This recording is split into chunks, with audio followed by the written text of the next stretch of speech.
गुजारिश है कि नशिश का माकूल इंतज़ाम है, बराए करम जहाँ भी मुनासिब जगह मिल रही है वहाँ तशरीफ़ रखें।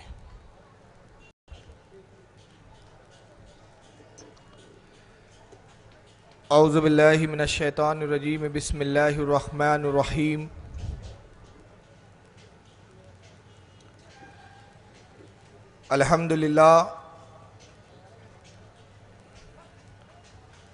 अल्हम्दुलिल्लाहि रब्बिल आलमीन वल आक़िबतु लिल मुत्तक़ीन वस्सलातु वस्सलामु अला मन काना नबिय्यु आदमु बैनल माए वत्तीन।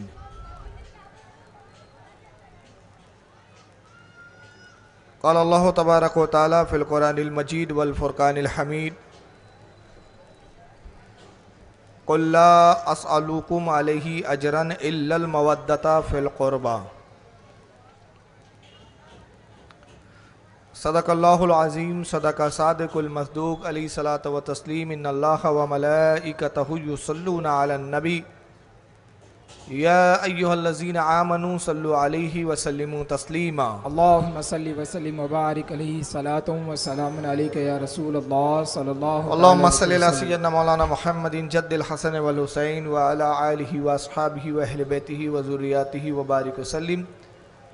सलातु व सलामुन अलैका या रसूलल्लाह सल्लल्लाहु तआला अलैहि वसल्लम।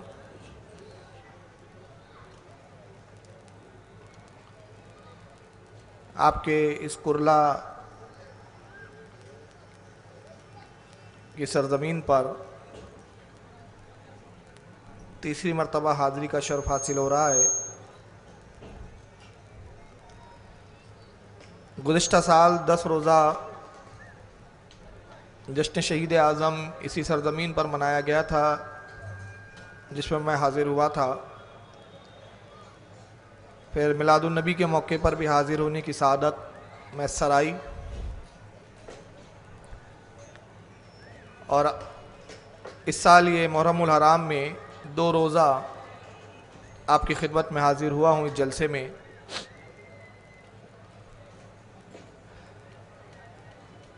ये आज की पहली नशिस्त है हमारी, इंशाअल्लाह कल एक और नशिस्त होंगी जिसमें ज़िक्र अहले बैत हम करेंगे इंशाअल्लाह।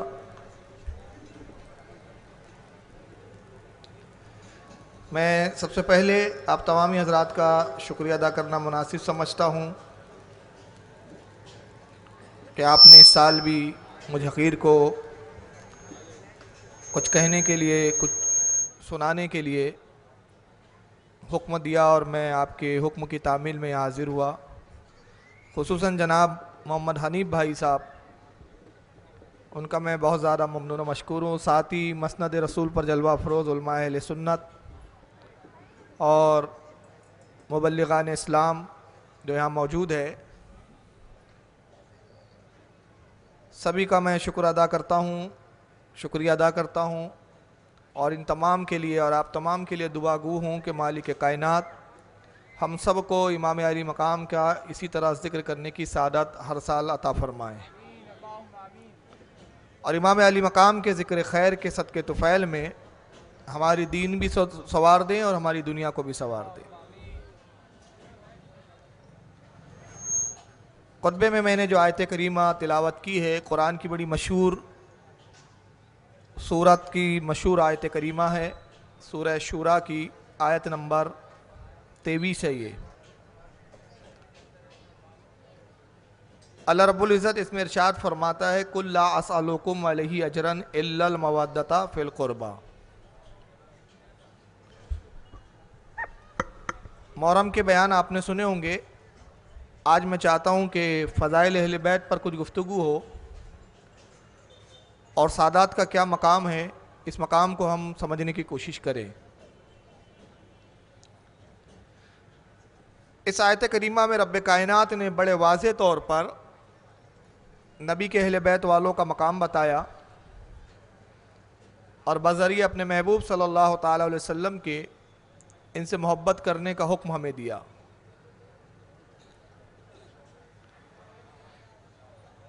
इसका पसमन कुछ इस तरह से इस आयत करीमा के शान नुज़ूल का कि अल्लाह के रसूल सल्लल्लाहु ताला अलैहि वसल्लम बहुत मामूली ग़िज़ा इस्तेमाल फरमाते थे, बहुत मामूली लिबास,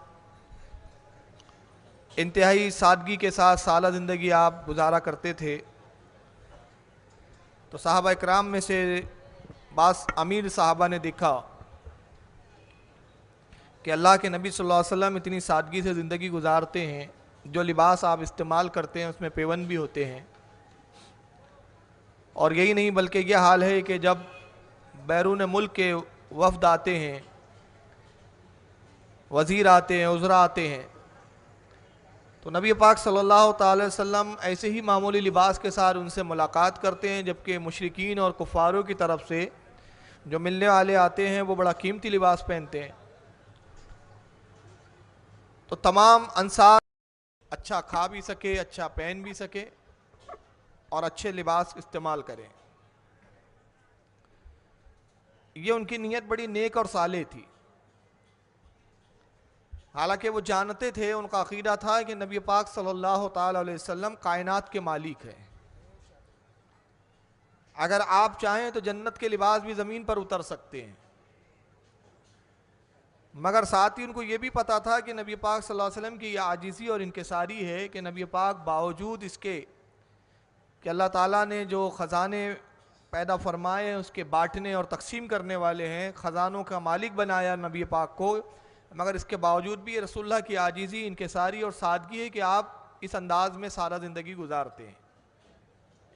बावजूद इख्तियार होने के, बावजूद क़ुव्वत होने के, आप उन क़ुव्वतों का इस्तेमाल नहीं करते। अल्लाह के ख़जानों के मालिक होने के बाद भी अपनी ज़ात के लिए उन ख़जानों का इस्तेमाल नहीं फरमाते, बल्कि अपनी उम्मत के लिए इस्तेमाल करते हैं। तो हम नबी की बारगाह में क्यों ना ये तोहफे पेश करें, कुछ हदिया नज़र करें। चुनांचे मीटिंग में तय हुआ और उसके बाद तमाम सहाबा इकराम ने बहुत सारा माल और दौलत जमा की।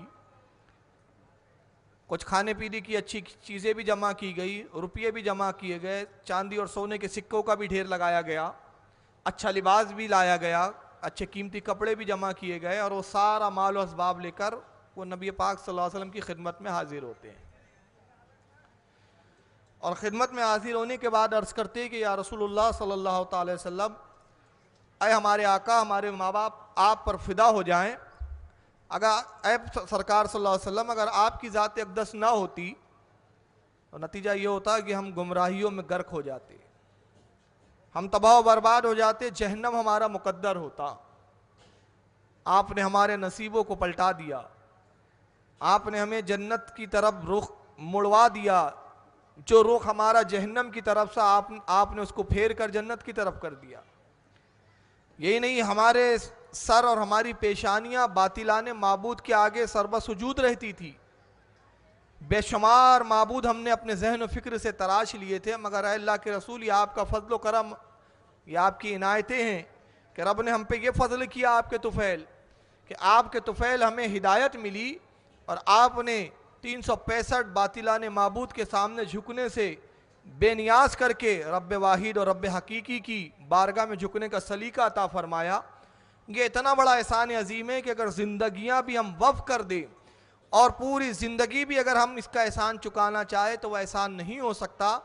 मगर अल्लाह के रसूल, हम देखते हैं कि आप बहुत सादा ज़िंदगी गुजारते हैं, सादा लिबास पहनते हैं, सादा खाना इस्तेमाल करते हैं। सरकार, ये कुछ नजराने हैं हमारी तरफ से, कुछ माल और दौलत है, ताकि आप इसको कबूल फरमा लें। इस नियत और इस इरादे के साथ और इन अल्फाजों की अदायगी के साथ उन्होंने रसूलुल्लाह की बारगाह में माल और दौलत को नजर किया, पेश किया।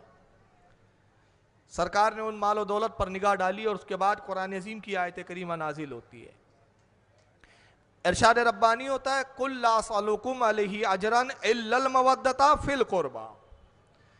ऐ महबूब, आप अपने चाहने वालों से फरमा दीजिए, आप अपने मानने वालों को कह दीजिए कि ऐ लोगों, जो मैंने तुम्हें तबलीग की, मैंने जो तुम्हें दीन पहुँचाया, जो मैंने अल्लाह की रास्ता तुम्हें दिखाया, अल्लाह की पहचान करवाई, बातिल माबूदों से बेनियाज करके रब हकीकी की बारगाह में जो सजदा व सुजूद होने का शऊर अता किया, जो कुछ मैंने दीन तबलीग तुम पर की और गुमराहियत से हिदायत की तरफ तुम्हें मोड़ा, इसके एवज में तुमसे कोई बदला नहीं चाहता, कोई अजर नहीं चाहता, कोई इसका तकाबुल नहीं किया जा सकता कि जो कुछ मैंने तुम्हें दिया और तुम उसका एहसान चुकाना चाहो, इसका एहसान नहीं चुकाया जा सकता। ना मैं तुमसे इस पर अजर तलब करता हूँ, ना उजरत तलब करता हूँ, ना मजदूरी लेता हूँ, इल्ला मगर सिर्फ ये चाहता हूँ। क्या चाहता हूँ? इल्लल मवद्दता फिल कुर्बा। अगर तुम चाहते हो कि इसका कुछ सिला पेश किया जाए, अगर तुम चाहते हो कि रसूल तुमसे राज़ी हो जाए, खुदा तुमसे राज़ी हो जाए, तो महबूब फरमाइए कि मैं अजर तो नहीं लेता, मगर ये बताऊं कि पैसे अब इसलिए कि अहले बैत नबुव्वत से मोहब्बत करनी चाहिए सकते, मगर फिर भी अल्लाह का फजल करम है कि उसे हमें जो दीन तबलीग हमर की गई, जो इस्लाम हम तक पहुंचाया, उसका बदला है, उस शुक्र और की ये बता रहा है उनकी से मोहब्बत, ये उसका शुक्र है। कुरान अज़ीम का आप गहराई से मुता करेंगे, एक बात होंगी कि पिछले अंबिया इकराम ये जुमले कहे, जहाँ कुरान ने उन जुमलों को नकल किया, लेकिन कुछ थोड़ा फर्क के साथ। मिसाल के तौर पे अगर आप सूरह शूरा उसका मतलब कुछ अंबिया के जुमलों को कुरान, जिसमें हज़रत सालेह सलाम का जुमला नकल किया गया, हज़रत लूत अलैहिस्सलाम का भी जुमला कुरान ने बयान किया, इसी तरह हज़रत शुएब अलैहिस्सलाम जुमला बयान किया जा रहा है। ये तमाम कौम जब उन पर तबलीग के बाद इन्होंने कहा वमा अस्अलुकुम अलैहि मिन अजरिन इन अजरिया इल्ला अल आलमीन, अय मेरी कौम, मैंने जो तुम्हें तबलीग की है उस तबलीग के एवज में कोई तुमसे अजर और मजदूरी नहीं चाहते, हम तुमसे कोई उजरत नहीं चाहते, हमारा अजर तो रब्बुल आलमीन के पास है। नारे तकबीर, नारे रिसालत, उलमा अहले सुन्नत। जो हमने तुम्हें दीन पहुंचाया, अल्लाह की तरफ बुलाया, इसके एवज हम तुमसे कोई मजदूरी और अजर नहीं चाहते। हमारा अजर, हमारी मजदूरी, हमारा इनाम तो अल्लाह रब्बुल इज़्ज़त के पास है, रब्बुल आलमीन के पास है। तो तमाम अंबिया ने तो ये कहा कि हमारा अजर अल्लाह के पास है, मगर नबी पाक सल्लल्लाहु अलैहि वसल्लम की अहले बैत नबुव्वत का मकाम देखिए। तमाम अंबिया का ख़ानदान एक तरफ, तमाम अंबिया के ख़ानदान की औलादें एक तरफ, उनकी नस्ल एक तरफ, मगर नबी पाक सल्लल्लाहु अलैहि वसल्लम की औलादों का क्या मकाम है, उनका क्या क्या बुलंदी है, उनकी क्या अजमत और शान और इफ़्फ़त है कि तमाम नबी कह रहे हैं कि हम ये बदला नहीं चाहते कि तुम हमारी औलादों से मोहब्बत करो, हम तबलीग का बदला ये नहीं मांगते कि तुम हमारी नस्लों से उल्फत और मोहब्बत रखो, हम तबलीग का बदला और अजर ये नहीं चाहते कि तुम हमारी औलादों के साथ नेक सुलूक करो। हम क्या चाहते हैं? कुछ नहीं, तुम सिर्फ इस्लाम ले आओ, हमारा अजर अल्लाह की बारगाह में महफूज है, अजर अल्लाह रब्बुल इज़्ज़त देंगा। मगर अहले बैत नबुव्वत का मकाम कितना बुलंद है कि अल्लाह फरमा रहा, महबूब आप कहिए कि मैंने जो तुम पे तबलीग की उसका अजर तुमसे नहीं मांगता, मगर अगर तुम कुछ देना चाहते हो, रज़ाए इलाही चाहते हो, रज़ाए रसूल चाहते हो, तो क्या करो? इल्लल मवद्दता फिल कुर्बा, मेरे अहले बैत से मोहब्बत करो, मेरे अहले बैत की ताज़ीम करो, उनके हुकूक को अदा करो। और नबी पाक ने हदीस में अहले बैत की मोहब्बत की तलकीन भी की और यह भी बताया कि इस आयत के मुस्दाक कौन है। उलमा इकराम ने इस पर बहुत सारी मुफस्सल बातें लिखी। अल मुख्तसर ये कि अहले बैत में नबी पाक सल्लल्लाहु अलैहि वसल्लम की अज़वाज मोहतरात भी है, जिनको हम उम्मुल मोमिनीन कहते हैं कि वो तमाम उम्मत के मुसलमानों की माएँ हैं, ये भी अहले बैत में दाखिल है। नबी के चचा भी अहले बैत में है जो ईमान लाए, उनकी औलादें भी अहले बैत में है। नबी की साहबजादियाँ भी अहले बैत है और नबी की साहबजादियों की जो औलादें वो भी अहले बैत में। मगर इस आयत के ताल्लुक से एक वाज़े तौर पर हमको हदीस मिलती है।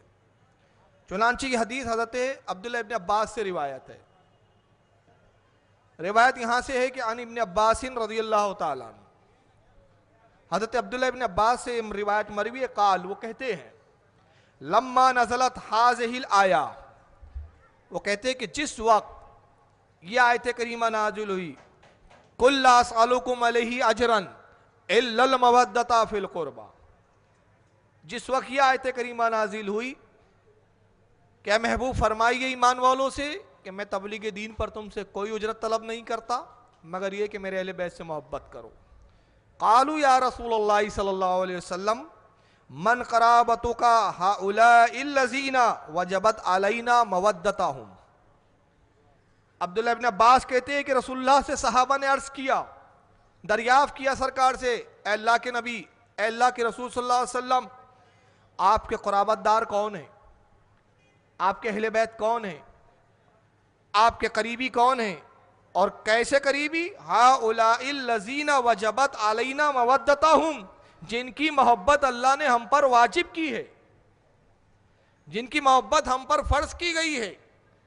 और आपको मालूम होना चाहिए कि जब कोई चीज़ अल्लाह की जानिब से वाजिब की जाए या फ़र्ज की जाए तो उसका मुनकिर काफिर भी होता है, उसका इनकार करने वाला ईमान से खारिज हो जाता है, उसका रिश्ता ईमान से मुनक़ते हो जाता है। तो सहाबा का ये पूछना बता रहा है कि ये मोहब्बत अहले बैत वाजिब है। मगर अब सहाबा एक सवाल ये कर रहे हैं, अल्लाह के नबी, कुरान ने तो क़ुराबतदार कहा है, फिल क़ुरबा कहा है, क़ुराबतदारों से मोहब्बत करो, आपके क़ुराबतदार कौन है जिनकी मोहब्बत हम पर वाजिब की गई है? क़ाल, अल्लाह के नबी सल्लल्लाहु अलैहि वसल्लम ने इरशाद फरमाया, अलीयुन फातिमतो व अबनाहुमा, ऐ लोगो जान लो मेरे क़ुराबतदारों में कौन है, वो अली है, फातिमा है, हसन और हुसैन है। तो मैं इनसे मोहब्बत करूंगे, क़ुराबतदारी की मोहब्बत करने का हक अदा हो जाएगा। जिनकी मोहब्बत अल्लाह ने तुम पर वाजिब की है वो अली है, फातिमा है, हसन हुसैन है। अज़वाज मोहतरात तो है ही, मगर ये शुबा था, आने वाले दौर में ये बात बतौर शुबा पेश की जा सकती थी कि नसब तो बाप से चलता है, हसन हुसैन तो हज़रत खातून जन्नत फातिमा ज़हरा रज़ी अल्लाह ताला अन्हा की औलादें, बेटी की औलादें, तो बेटी की औलाद से नसब नहीं होता। यहाँ पर नबी ने वाज़े कर दिया कि लोगों का नसब बाप से चलता है, मगर मेरा नसब बेटी फातिमा से चलेगा। हसन हुसैन मेरे क़ुराबतदार हैं, मेरी औलादें हैं। और कुरान ने जब क़ुराबतदार की बात की है, ख़ानदान की बात की है, ख़ानदान नब्वत से मोहब्बत की बात की है, तो समझ लो कि ख़ानदान नब्वत में अली भी है, अगरचे दामाद है मगर वो भी मेरे ख़ानदान में शामिल है, उनका नसब भी मुझसे मुंसलिक है। दो वजह से, एक इसलिए कि अली मेरा भाई भी है, दामाद भी है, मेरी बेटी का शौहर भी है, और दूसरा ये कि अली अबू तालिब की औलाद है, मैं अब्दुल्ला की औलाद हूँ, और ये दोनों भाई ये इस तरह से भी नसब एक है, ख़ानदान एक है। और यहाँ इंतहाई करीबी के लिए फरमाया कि अली सिर्फ दामाद नहीं है बल्कि मेरा बहुत करीबी है। कितना करीबी? जितना एक बाप और बेटे का रिश्ता होता है, अली से मेरा ऐसा ही रिश्ता है। और अली की जो औलाद है वो मेरी अपनी औलाद है। फातिमा भी मेरी क़ुराबतदार है। ये ना समझो कि फातिमा का निकाह हो गया तो फातिमा का ख़ानदान तब्दील हो गया। निकाह अली के साथ ज़रूर हुआ मगर फातिमा तब भी मेरी क़ुराबतदार, मेरी ख़ानदान वाली, मेरे अहले बैत नबुव्वत। और फातिमा से जितनी रज़ियल्लाहु ताला अन्हा जितनी नस्लें निकलेंगी, जितनी औलाद क़यामत तक होंगी, सब मेरे क़ुराबतदार में, सब मेरे अहले बैत में हैं, सब मेरे सादात है, सब सैयद है। इस हदीस को जो मैंने आपके सामने तिलावत की, बहुत सारे उलमा ने इसको नकल किया है। जैसे इमाम तबरानी ने माजुमुल कबीर के अंदर इसको नकल किया, जिल्द नंबर 3 सफ़ा नंबर 47 पर, और हदीस नंबर है 2641।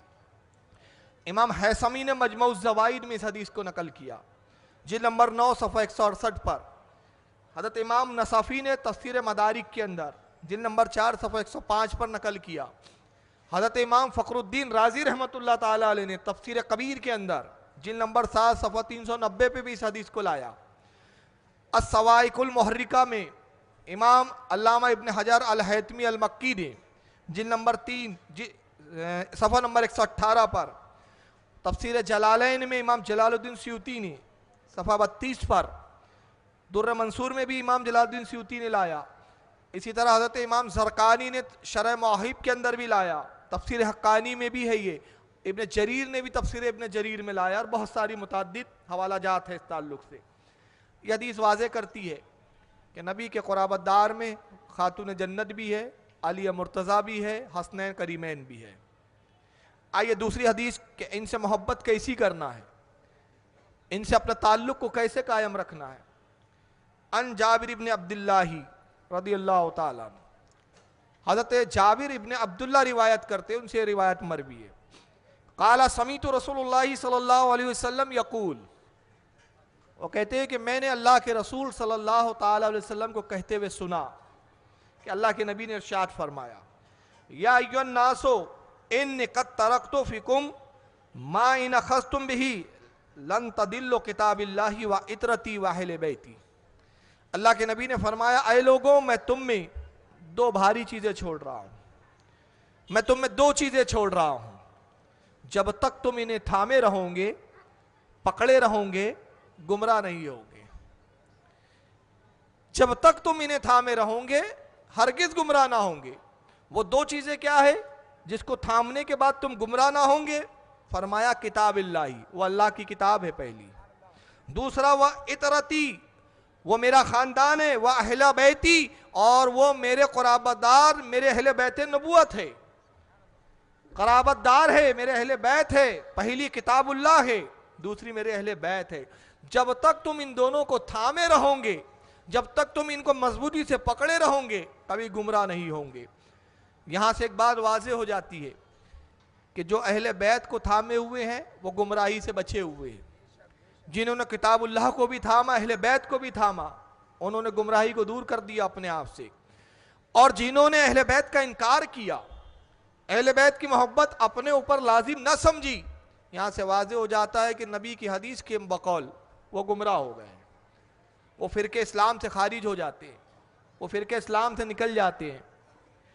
और इसी तरह अगर कोई फिरका या कोई जमात एक लेती है एक छोड़ती है, किताबुल्लाह को ले लिया, अहले बैत को छोड़ दिया, वो भी गुमराह है। इसलिए कि नबी ने फरमाया दो चीज़ें छोड़ रहा हूँ, दोनों को मुकम्मल तौर पे लेना है, कुरान को भी लेना है, अहले बैत को भी नहीं छोड़ना है। इसलिए कि कुरान अगर तुम्हें समझना है तो अपने जहन से मत समझो, अपनी फिक्र से मत समझो, अपने तखय्युलात की रोशनी में कुरान को जायज़ा ना लो, अपने वहमो गुमान के हिसाब से कुरान को ना समझो, बल्कि कुरान को कैसे समझना है। कुरान समझना है तो रहनुमाई मेरे अहले बैत नबुव्वत करेंगे।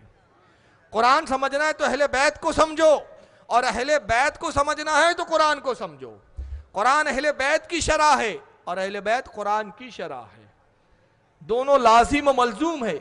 और एक दूसरी हदीस में अल्लाह के नबी ने फरमाया कि ये दोनों इतने करीब करीब है, ऐसे साथ साथ है, जब मैंने उम्मत में इन दोनों को एक साथ छोड़ा, कुरान को भी उम्मत को दिया, अहले बैत भी उम्मत को दिए, और दोनों का साथ इतना ज़बरदस्त है, इतना ताल्लुक है इन दोनों के अंदर कि क़यामत तक इनका ताल्लुक छूटने वाला नहीं है। हदीस में फरमाते अल्लाह के नबी कि हौज़े कौसर पर ये दोनों मुझसे मुलाकात करेंगे, हौज़े कौसर पर इनसे मेरी मुलाकात होंगी। न कुरान अहले बैत को छोड़ेगा, न अहले बैत कुरान को छोड़ेंगे। यह हदीस हज़रत हसनैन करीमैन के मकाम को भी बताती है, उनकी औलादों को भी बताती है। इसलिए कि जितने सादात का सिलसिला है वो सब हसनैन करीमैन के सिलसिले से निकला है। सैयद उन्हीं को कहा गया है जो हज़रत इमाम हसन और इमाम हुसैन की नस्ल से है। हज़रत मौला कायनात ने और भी निकाह फरमाए थे खातून जन्नत के विसाल के बाद, लेकिन उलमा इकराम ने हज़रत अली की जो दूसरी औलादें हुई दूसरी अज़वाज से, दूसरी बीवियों से, उनको सादात में शुमार नहीं किया है, उनको सैयद नहीं कहा गया है, बल्कि वो अलवी कहलाते हैं। अलवी का तखल्लुस, अलवी की कुन्नियत या अलवी का लक़ब ये ज़ाहिर कर देता है कि मौला कायनात की औलाद ज़रूर है, इनका मकाम भी बहुत बुलंद है क्योंकि हज़रत अली की औलाद है, मगर ये सैयद नहीं है। सैयद वही है या तो इमाम हुसैन की नस्ल से हो या इमाम हसन की नस्ल से हो। इसलिए कि रसूलुल्लाह ने इन दोनों शहजादों को अपना बेटा फरमाया है। सादात के एहतराम के बड़े इनाम व इकराम हैं। इनकी नस्ल में क़यामत तक जितनी औलादें आई सबकी ताज़ीम का हमें हुक्म दिया गया है। हर सैयद की ताज़ीम हम पर ज़रूरी है। जिसका भी रिश्ता है ताल्लुक़ खून का अहले बैत नबुव्वत से है, उसकी ताज़ीम हम पर वाजिब है। ये नहीं है कि सिर्फ इमाम हसन और हुसैन तक है, जिसका भी ताल्लुक़ खूनी रिश्ते के एतबार से इमाम हसन और इमाम हुसैन से है।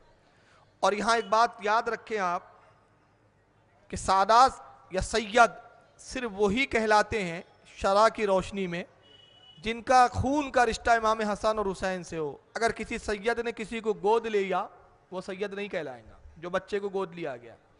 उमन ऐसा आजकल हमारे यहाँ होता है कि किसी सैयद साहब को औलाद नहीं हुई, किसी को उन्होंने गोद ले लिया, नतीजा ये होता है कि जिसको गोद लिया लोग उसको भी सैयद सैयद बोलना शुरू कर देते हैं।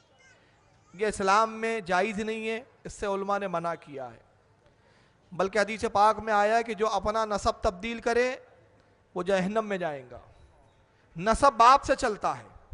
सिर्फ वाहिद रसूलुल्लाह की खुसूसियत है कि सरकार ने अपने नसब को इमाम हसन और इमाम हुसैन की तरफ मंसूब फरमाया है। उसके बाद जितने नसब है सब इमाम हुसैन और हसन से जो है बाप की तरफ से निस्बत की गई है।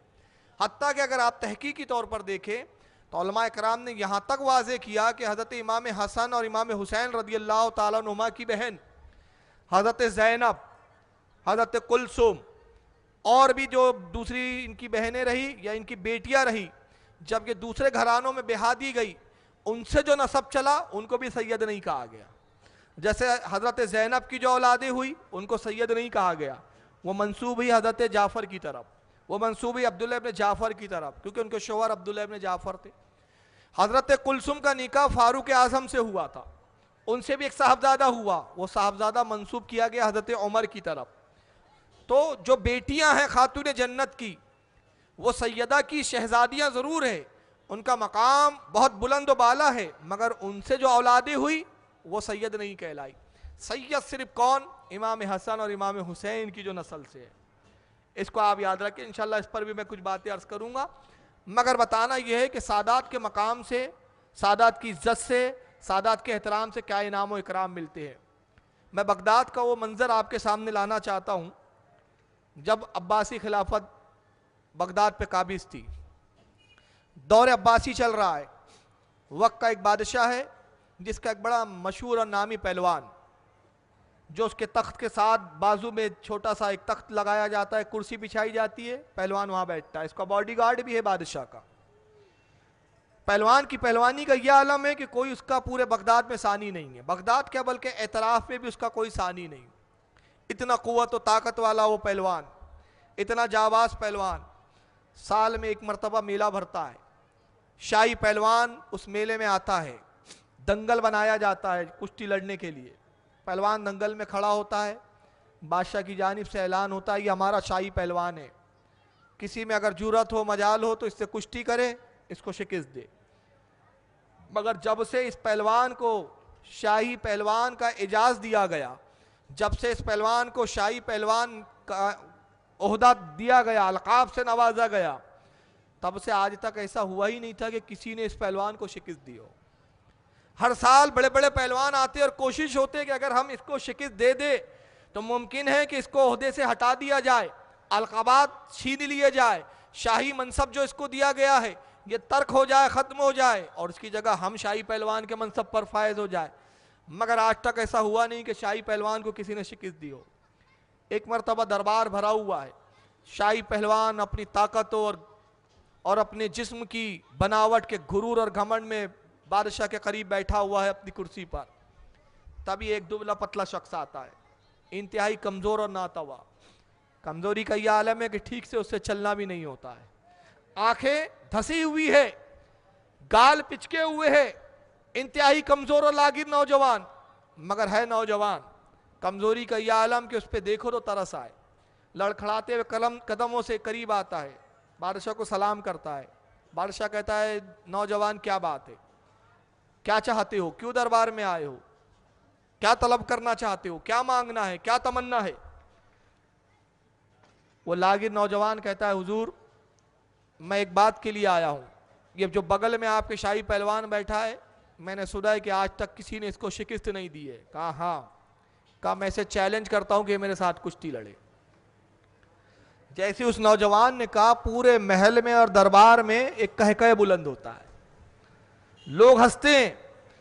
दरबारी कहते नौजवान लगता है तू अपनी जिंदगी से तंग आ गया है, शायद तू खुदकुशी पर आमादा है, तेरे जिस्म की साख्त और बनावट से जाहिर नहीं होता कि तू कोई जाबाज पहलवान है और तू दाव पेच भी जानता है। अरे ये बहुत बड़ा शाही पहलवान है, हाल ये होगा कि तुझसे कुश्ती लड़ेगा, तेरी गर्दन ही ऐसी दबाएगा कि तू मर जाएगा, तू चूजे की तरह पिचक जाएगा, जा अपनी जान पे रहम कर। नौजवान कहता है या तो पहलवान से मेरी कुश्ती का इंतज़ाम करो या पहलवान इकरार करे कि मैं कुश्ती से पहले ही खेल लड़ने से पहले ही शिकस्त कबूल करता हूँ। बादशाह ने भी समझाया, लेकिन नौजवान बाज़ीद है कि मैं शाही पहलवान को चैलेंज करता हूँ, मेरा चैलेंज है कि शाही पहलवान मुझसे कुश्ती लड़े, मैं इसको मुकाबले की दावत देता हूँ। लोगों ने समझाया लेकिन नौजवान समझने के लिए तैयार नहीं, मजबूर होके बादशाह हुक्म नाफिज करता है, ठीक है 2 रोज के बाद कुश्ती का इंतजाम किया जाएगा। कहाँ कुश्ती लड़ना चाहते हो?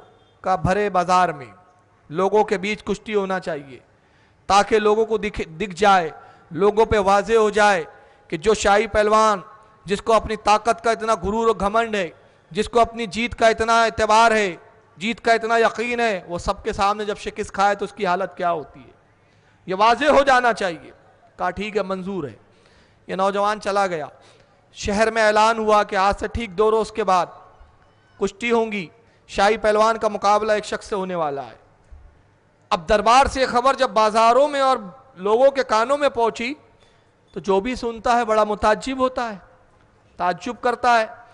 कुछ लोग सोचते हैं, कुछ लोग गुफ्तगू करते हैं तो कहते हैं साहब क्या हुआ कि दुबला पतला है, अगर उसने चैलेंज किया तो हो सकता है कोई ऐसा दाव जानता हो जो शाही पहलवान जिससे वाकिफ ना हो, वरना ऐसा कौन हो सकता है जो अपनी मौत को खुद दावत दे। कोई कहता है मालूम होता है कि वो खुदकुशी पर आमादा है, मरना चाहता है, मरने का उसने ये आसान तरीका ढूंढ रखा है। अलग अलग तरह की लोग बातें कर रहे हैं। पूरे बगदाद में एक अफवाहों का बाजार गर्म है। नतीजा ये होता है कि ठीक 2 रोज के बाद जब दंगल बनाया गया और बीच बाजार में जब कुश्ती के मुकाबले का वक्त आया, पूरा बगदाद उस बाजार में, उस मैदान में जमा हो जाता है।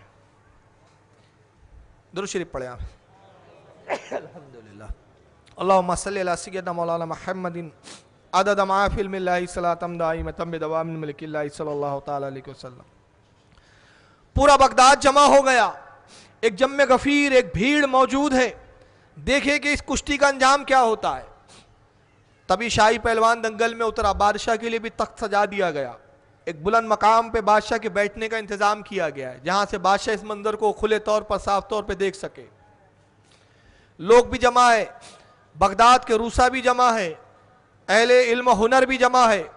गर्ज के क्या औरतें, क्या बच्चे, क्या बूढ़े, क्या नौजवान, सब बगदाद के वहां आ चुके कि आज पहली बार ऐसा हुआ। वरना आज तक तो यही होता था कि शाही पहलवान दंगल में रह के चैलेंज करता था, कौन मुझसे मुकाबला करे। पहली बार कोई बड़े दरबार में आके शाही पहलवान को चैलेंज करके गया है। देखे कुश्ती का अंजाम क्या होगा। शाही पहलवान दंगल में खड़ा हुआ है, मगर एक वक्त गुजरता है, वो नौजवान दंगल में नहीं, बाजार में मौजूद नहीं। निगाहें तलाश करती है लेकिन पहले वो नजर नहीं आता। लोगों ने कहा, वजीर कहते हुजूर एक मस्करा था, मस्करी की चला गया, अफसोस के उसकी बात का हमने एतबार ही नहीं करना चाहिए था। उसने मजाक में कह दिया कि जुनैद को मैं ललकारता हूं, उस शाही पहलवान को मैं ललकारता हूं, भला उस दुबले पतले नौजवान की क्या मजाल जो इस शाही पहलवान के मुकाबले में टिक सके। अभी कुछ देर गुजरी थी, ताखीर हो गई थी, बस करीब था कि बादशाह ऐलान करता कि कुश्ती ना हो सकी, लिहाजा ये मजलिस को बर्खास्त किया जाए। तभी देखते हैं कि वो हाफता कांपते हुए नौजवान आता है। आने के बाद बादशाह को सलाम करता है, कहता है हुजूर माफ़ी चाहता हूँ, मुझे ताखीर हो गई, असल में एक बरहला सामने आ गया था, एक काम पेश था, लिहाजा उसके सबब से ताखीर हो गई, माफ़ी चाहता हूँ, आइए कुश्ती शुरू कीजिए। कहा नौजवान लंगोट नहीं बांधोगे? कहा लंगोट की ज़रूरत नहीं है, मैं इन्हीं कपड़ों में कुश्ती लड़ूंगा। कहा लंगोट बांध लो? कहा उसकी ज़रूरत नहीं। दंगल में उतरता है, शाही पहलवान भी दंगल में मौजूद है। अब कुश्ती से पहले दोनों पहलवान हाथ मिलाते हैं, पहलवान भी हाथ मिलाता है, ये नौजवान दुबला पतला ये भी हाथ मिलाता है। जैसे ही उस शाही पहलवान ने हाथ मिलाया, वो दुबला पतला नौजवान शाही पहलवान से कहता है कि ज़रा करीब तो आओ, मुझे कुछ बात कहनी है। शाही पहलवान ने अपने कानों को उस नौजवान के करीब किया। कहो क्या कहना चाहते हो? कहता है सुनो, सिर्फ एक बात कहना चाहता हूं, मैं अहले बैत नब्वत का चश्म चिराग हूं, मैं खानदान नब्वत का फर्द हूं, मैं हुसैन की औलाद हूं, हम सैयदजादे हैं, मेरा खानदान बगदाद से कुछ दूर पर एक खंडर में मुकीब है, वहाँ क़याम पजीर है। अरसा हो गया कि हम फाके की ज़िंदगी गुजार रहे हैं, अरसा हो गया कि गुर्बत की ज़िंदगी हम गुजार रहे हैं। चूँकि हम आले रसूल हैं, किसी से सदका खैरात मांगते हुए हमें शर्म आती है, किसी के सामने हाथ फैलाते हुए हमें झिझक होती है, इसलिए कि सदका हम पर हलाल नहीं, माल ज़कात हम पर हलाल नहीं। और चूँकि हम शरीफुन नसब है, हम सादात से हैं, हमने आज तक किसी के सामने हाथ फैलाया नहीं है, बल्कि अपनी बारगाह में जो कुछ हमारे पास रहा है हमने वो लोगों पर लुटाया है। आज मेरे बच्चे भूख से तड़प रहे हैं। 3 दिन का अरसा होने को आया कि हम पे फाका गुजर रहा है, खाने को कुछ भी नहीं। मैं बड़ा परेशान था कि कैसे रिस्क हासिल किया जाए। मजदूरी के लिए जाता हूं, मजदूरी मिलती नहीं, इसलिए कि तुम मेरी हालत देख रहे हो। मेरी हालत यह है कि कमजोरी और नातवानी का यह आलम है कि कोई मुझे मजदूरी देता नहीं। भूखमरी ने और खाने की किल्लत ने हमारा यह हाल कर दिया। ऐ शाही पहलवान, तू रसूलुल्लाह का उम्मती है, अगर तू यहां कुश्ती हार जाए, कुश्ती हारने का ढोंग रचाए और तू अगर मुझे फतेहयाब कर दे, बादशाह की जानिब से इनाम मिलेगा, उस इनाम से हमारा घर चल जाएगा, मेरे भूखे बच्चे शिकम शेर हो जाएंगे। अगर तूने मेरी खातिर यह कर लिया तो मैं वादा करता हूं कि कयामत के दिन नाना हुजूर से कहकर तेरी शफात करवा दूंगा। सुभान अल्लाह, सुभान अल्लाह। अब यह शाही पहलवान के लिए बड़ा सख्त मरहला था। एक तरफ रसूलुल्लाह की शफात का वादा है, दूसरी तरफ ओहदे हैं, दूसरी तरफ मनसब है, दूसरी तरफ खिलकत है, दूसरी तरफ इज्जत और शान और शौकत है, दूसरी तरफ बादशाह के पड़ोस में बैठने का शर्फ है, इनाम इकराम की अंबार है, माल और दौलत की फरावानी है, इज्जत और एहतराम है। लोगों की निगाहें देखती है तो एहतराम में झुक जाती है। एक लम्हे के लिए पहलवान सोचता है अब क्या किया जाए। एक तरफ दुनिया है, दुनिया का ऐशो आराम, मगर दूसरी तरफ आखिरत का मामला है, दूसरी तरफ आखिरत की कामयाबी है, दूसरी तरफ जन्नत का इनाम है। जन्नत का इनाम दायमी है और दुनिया की नेमतें आर्जी तौर पर है, आज है कल नहीं। नौजवान को एक लम्हे के लिए देखता है, कहता नौजवान मैंने फैसला कर लिया, फैसला हो गया। अगर तुम सच कहते हो और वादा करते हो तो ये कुश्ती में हारने के लिए तैयार हूं, इसलिए कि दुनिया में रुस्वा तो जरूर हो जाऊंगा लेकिन आखिरत में सरखुरुई है, आखिरत में कामयाबी है, तुम्हारे नाना रसूलुल्लाह की शफात है। ठीक है, कुश्ती शुरू करो। कुश्ती शुरू हुई। मंजर अहले बगदाद ने देखा, बड़ा अजीब मंजर था। मंजर क्या था? पहलवान जमीन पर नीचे गिरा हुआ है और यह नौजवान उसके सीने पर बैठा हुआ है। लोगों को निगाहों पे यकीन ना आया, अपने चौंक गई निगाहें लोगों की, मुतवज्जे हो गए, हैरत और इस्तेजाब के समुंदर में गर्क थे सब। ये कैसे हो सकता है? जिस शाही पहलवान को आज तक बड़े बड़े ना हरा सके, आज एक मामूली दुबले पतले नौजवान ने उसको एक ही दाव में गिरा दिया। लोगों ने शोर किया, शायद हमारे पहलवान का पैर फिसल गया है, पैर स्लिप हुआ है, दोबारा कुश्ती कराया जाए, कुश्ती ठीक से नहीं हुई। बादशाह भी बड़ा हैरत से इस मंजर को देख रहा था। बादशाह ने कहा दोबारा एक बार फिर कुश्ती कराई जाए। फिर कुश्ती होती है, नौजवान से फिर वो पहलवान हाथ मिलाता है। नौजवान ने फिर कान में कहा, ऐ पहलवान, ऐ शाही पहलवान, अपने वादे को ना भूलना। देखो लोगों को यकीन नहीं आ रहा है, मगर मेरा वादा सच्चा है, मेरा वादा पक्का है कि अगर तुमने शिकस्त कबूल कर ली, इसके बाद इनाम इकराम से मुझे मिल गया बादशाह की जानिब से, मैं बरोज़े क़यामत नाना की शफात करवाऊंगा, मैं पक्का वादा करता हूं। शाही पहलवान ने कहा मैं अपने वादे को भूला नहीं हूं, आप भी अपने वादे को वफा कीजिएगा। फिर कुश्ती होती है, फिर लोग वही मंजर देखते हैं कि शाही पहलवान जमीन पर गिरा हुआ है, सीने के ऊपर ये फिर सवार है, शाही पहलवान जमीन पर है। अब दोबारा हो गई, अब कोई गुंजाइश नहीं थी। नतीजा यह हुआ कि बादशाह ने इस दुबले पतले सैयद सारे को इनाम इकराम से नवाजा, मगर दूसरी तरफ क्या था? खिलकत छीन ली गई इस पहलवान से, मकामात सल्ब कर लिए गए, ओहदे खत्म कर दिए गए, शाही इनामात जो मिलते थे रोक दिए गए। अब ये शाही पहलवान अपने घर की तरफ जाता है। हाल यह है कि जब ये पहले चला करता था, लोगों की निगाहें एहतराम से झुक जाया करती थी कि शाही पहलवान गुजर रहा है। एक जमाना वो था कि लोग इससे खौफ खाते थे कि अगर इससे हमने किसी तरह की बदकलामी की, इससे झगड़ा किया, ये शाही पहलवान है, जाहिरन भी इसमें कुव्वत और ताकत है, बातिनन भी बादशाह की इसमें साथ में इसके हमदर्दियां हैं, बादशाह की ताकत और कुव्वत है, बादशाह की रजा इसके साथ है, बादशाह की खुशनुदी इसके साथ है, इससे लड़ना आसान नहीं, इससे दुश्मनी करना आसान नहीं। मगर अब हाल क्या था? हाल ये था कि ये तो दरबार से रुस्वा हो चुका था, बादशाह की बारगाह से धुतकारा जा चुका था। अब बादशाह ने सारे इनाम और इकराम और ओहदे सल्ब कर लिए थे। हाल ये होता है कि लोगों ने जब देखा कि अब ये गुजर रहा है तो अब लोगों की जरूरतें बढ़ी। वो जो कल तक इससे खौफ खाते थे, इसको देख के एहतराम से निगाह झुकाते थे, अब इसकी तरफ थूकने लगते हैं, लान तान करने शुरू करते हैं।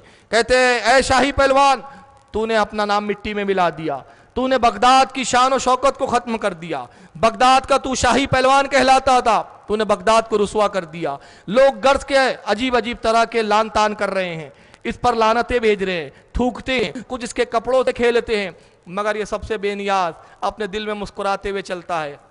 कहता है बेवकूफ़ हो, तुम्हें क्या मालूम, तुम तो मुझे जलील कर रहे हो, तुम समझ रहे हो कि मैंने जिल्लत को कबूल किया है। अरे बाखुदा, ये तो बज़ाहिर तुमने देखा है कि मैंने जिल्लत को कबूल किया है, मगर तुम्हारी निगाहें बातिन को नहीं देख रही है। बातनी तौर पर तो मैं आखिरत में सरखुरू हो गया हूँ, बातनी तौर पर तो मैंने अपनी आखिरत को कामयाब कर लिया है, मैंने नजात और शफात की जमानत ले ली है। इसी अंदाज में ये पहलवान दिल में खुश है, मगर खामोशी के साथ अपने घर जाता है और घर जाने के बाद नींद लग जाती है, सोता है, ख्वाब देखता है। अब ख्वाब का मंजर क्या है? सहाबा इकराम की जमात है, उस जमात में, उस सहाबा के झुरमुट में नबी करीम सल्लल्लाहु अलैहि वसल्लम भी तशरीफ फरमा है। फरिश्तों का एक जुमगट्ठा है, फरिश्तों का हुजूम है। तभी एक फरिश्ता एक तश्त लेकर आगे बढ़ता है, तश्त में एक इमामा रखा हुआ है, इमामे का कपड़ा है। अल्लाह के नबी इस पहलवान को कहते हैं, इसको नाम लेके मुखातिब करते हैं, जुनेद हमारे करीब आ। सुभान अल्लाह। ऐ जुनेद बगदादी, है बगदाद के जुनेद, करीब आ। हमारे शहजादे ने जो तुझसे वादा किया वो तो पूरा होगा ही, मगर बाज़ाहिर दुनिया समझ रही है कि तू दुनिया में जलील हुआ है, हम तुझे दुनिया में भी जलील होने नहीं देंगे। आ ताकि तेरे सर पर हम विलायत का ताज अपने हाथों से सजा दें। सुभान अल्लाह, सुभान अल्लाह, नारे तकबीर। जुनेद बगदादी है ये रदी अल्लाह ताला अन्हु। कौन है ये जुनेद बगदादी? गौसे आजम के दादा पीर है, ये गौसे पाक के दादा पीर है।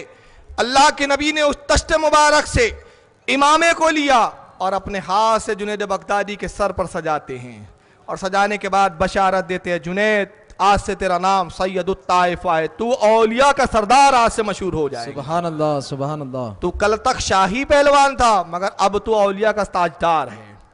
जुनेद जब सुबह बेदार हुए, ये वाक़या तो ख्वाब में था, मगर उलमा कराम फरमाते, उलमा लिखते हैं कि जुनेद जब बेदार हुए तो पूरा कमरा खुशबू से महक रहा था, सर पर वही इमामा शरीफ सजा हुआ था।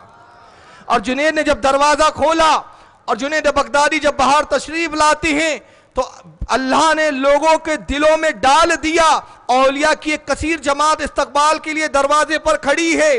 जुनेद ने जैसे ही दरवाजा खोला, औलिया और अब्दाल और कुतुब जो मौजूद है वो मुबारकबाद पेश करते हैं, जुनेद सैयदुत ताइफा होने का मकाम तुम्हें मुबारक हो। पूछते हैं आपको कैसे मालूम हुआ कि इस ख्वाब के बारे में? औलिया इकराम कहते हैं, ए जुनेद जिस चीज को तुम ख्वाब में देख रहे थे हम उसको बेदारी में देख रहे थे। सुभान अल्लाह। आज से तुम हमारे सरदार हो, उनके दस्तबोसी करते हैं। अब जुनेद जिस रास्ते से गुजरते हैं अब वो उससे पहले से ज्यादा इज्जत और एहतराम है। पहले जो एहतराम था वो खौफ के साथ था, अब एहतराम खौफ के साथ नहीं है बल्कि मोहब्बत के साथ होता है। ये मकाम जुनेद को किस चीज से मिला? अहले बैत नबुव्वत के एक गुमनाम शहजादे की ताजीम करने के। सुभान अल्लाह, सुभान तो जब एक शहजादा जिसका अता और न पता न तारीख में हमें नाम मिलता है कि वो कौन शहजादा था, क्या नाम था उस शहजादे का, किस नस्ल से किस पुष्ट में था हज़रत इमाम हुसैन की, ये जब हमें तफसील से नहीं मिलता, मगर सिर्फ इतना तो मिलता है कि वो सैयदजादा था, आले रसूल था, अहले बैत नबुव्वत का चश्म चिराग था। तो अंदाजा लगाइए कि जब अहले बैत नबुव्वत के गुमनाम शहजादे के साथ सलूक करने पर यह इनाम और इकराम मिलता है, तो हुसैन से मोहब्बत करने पर क्या इनाम नहीं मिलेगा, इमाम हसन से मोहब्बत करने पर क्या इनाम नहीं मिलेगा। और कितना इनाम मिला है जुनेद बगदादी को मालूम है आपको? मौका नहीं है कि मैं जुनेद के तस्करे छेड़ूं। इनके पीरो मुर्शिद सिर्री सख्ती रिश्ते में मामू भी होते थे, अपने मामू सिर्री सख्ती से मुरीद हुए जुनेद बगदादी। पूछने वाले ने पूछा, ऐ सिर्री सख्ती, इस वक्त आप औलिया के सरताज कहलाते हैं, आप इस वक्त औलिया के सरदार हैं, बताइए क्या कोई मुरीद ऐसा भी हुआ है जो अपने पीर से मकाम और मर्तबे में ज्यादा हो? क्या कोई मुरीद भी ऐसा है जिसने मकाम और मर्तबे में अपने पीर को पीछे छोड़ दिया और आगे बढ़ गया हो? सिर्री सख्ती पर एक वजदानी कैफियत तारी होती है और इरशाद फरमाते, हाँ हाँ ऐसा है। और अगर तुम्हें देखना है अपनी आंखों से इस जमाने में किसी वली को कि जिसने अपने पीर के मकाम को पीछे छोड़ दिया है, तो मेरे मुरीद जुनेद बगदादी को देखो। सुभान अल्लाह। ये वो है जिसने मकाम और मर्तबे में मुझसे भी फौकियत ले ली है।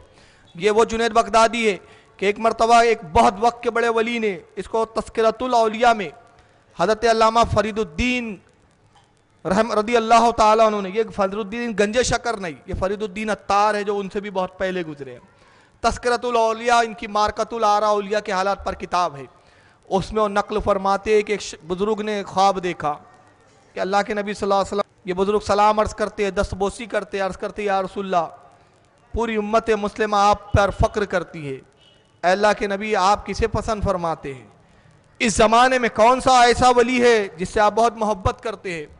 नबी पाक ने इरशाद फरमाया, कहने वाले पूछने वाले सुनो, पूरी उम्मत मुस्लिमा मुझ पर फख्र करती है, मगर इस जमाने में एक ऐसा भी जिंदा वली है जिस पर मैं मोहम्मद रसूलुल्लाह फख्र करता हूं। और जानते हो वो कौन है? वो जुनैद बगदादी है, जिस पर नबी फख्र करते हैं।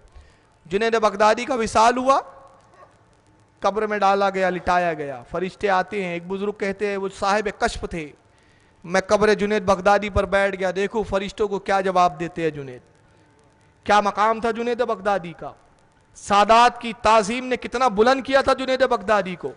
फरिश्ते आए, सवाल किया मर रब्बो का, जुनैद बताओ तेरा रब कौन है।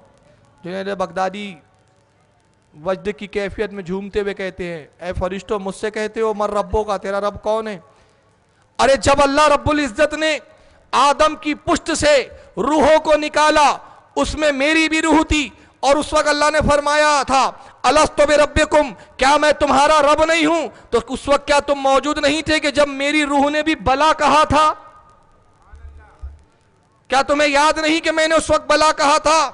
मेरा रब वही है कि जब उसने पूछा क्या मैं तुम्हारा रब नहीं, और मैं वही जुनैद हूं जिसने वही कह दिया था कि बेशक तू हमारा रब है। फरिश्ते आपस में कहते हैं चलो वापस। जुनैद अल्लाह की याद और उल्फत में, मोहब्बत में इतना डूबा हुआ है कि ये मोहब्बत से अभी खुमार इसका उतरा ही नहीं है इंतकाल के बाद, अब इससे क्या सवाल किया जाए। खुमार मोहब्बत का उतरे तो इससे कुछ पूछे। तो ऐसा खुमार था जुनैद बगदादी को, ऐसा अजीम थे जुनैद बगदादी। ये अहले बैत नबुव्वत की मोहब्बत थी, हर सहाबी ने अहले बैत नबुव्वत से मोहब्बत की। हमें दर्द दिया, अबू बकर सिद्दीक रदी अल्लाह ताला अन्हु तमाम अहले बैत के सबसे बढ़कर मुहिब थे, और तमाम अंबिया के बाद सबसे अफजल जात अगर कोई है तो वो अबू बकर सिद्दीक है। अबू बकर सिद्दीक का क्या मकाम है? अबू बकर सिद्दीक के मकाम के लिए सिर्फ एक हदीस पेश कर रहा हूं, इस पर बोलो तो घंटों और कई कई दिन लग जाए, मगर मकाम अबू बकर खत्म ना हो। मकाम अबू बकर अगर एक लफ्ज में या एक शेर में समझना हो तो मुहद्दिस आजम कहते हैं कि मर्तबे सिद्दीक क्या पूछते हो सैयद, मर्तबे सिद्दीक क्या पूछते हो सैयद, हर चीज के जामे हैं नबूवत के सिवा। सुभान अल्लाह, हर चीज अबू बकर में, सिर्फ आप नबी नहीं है, बाकी जितने मकाम और मर्तबे सब हजरत अबू बकर सिद्दीक के पास है। इतना बुलंद मुकाम। अल्लाह के नबी ने इरशाद फरमाया, लोगों रुए ज़मीन पर ऐसा कोई नहीं कि जिसने मुझ पर कोई एहसान किया, रुए ज़मीन पर ऐसा कोई नहीं जिसने मेरे साथ कोई अच्छा सलूक किया और मैंने उसको बदला ना दे दिया हो, सिवाय अबू बकर सिद्दीक के।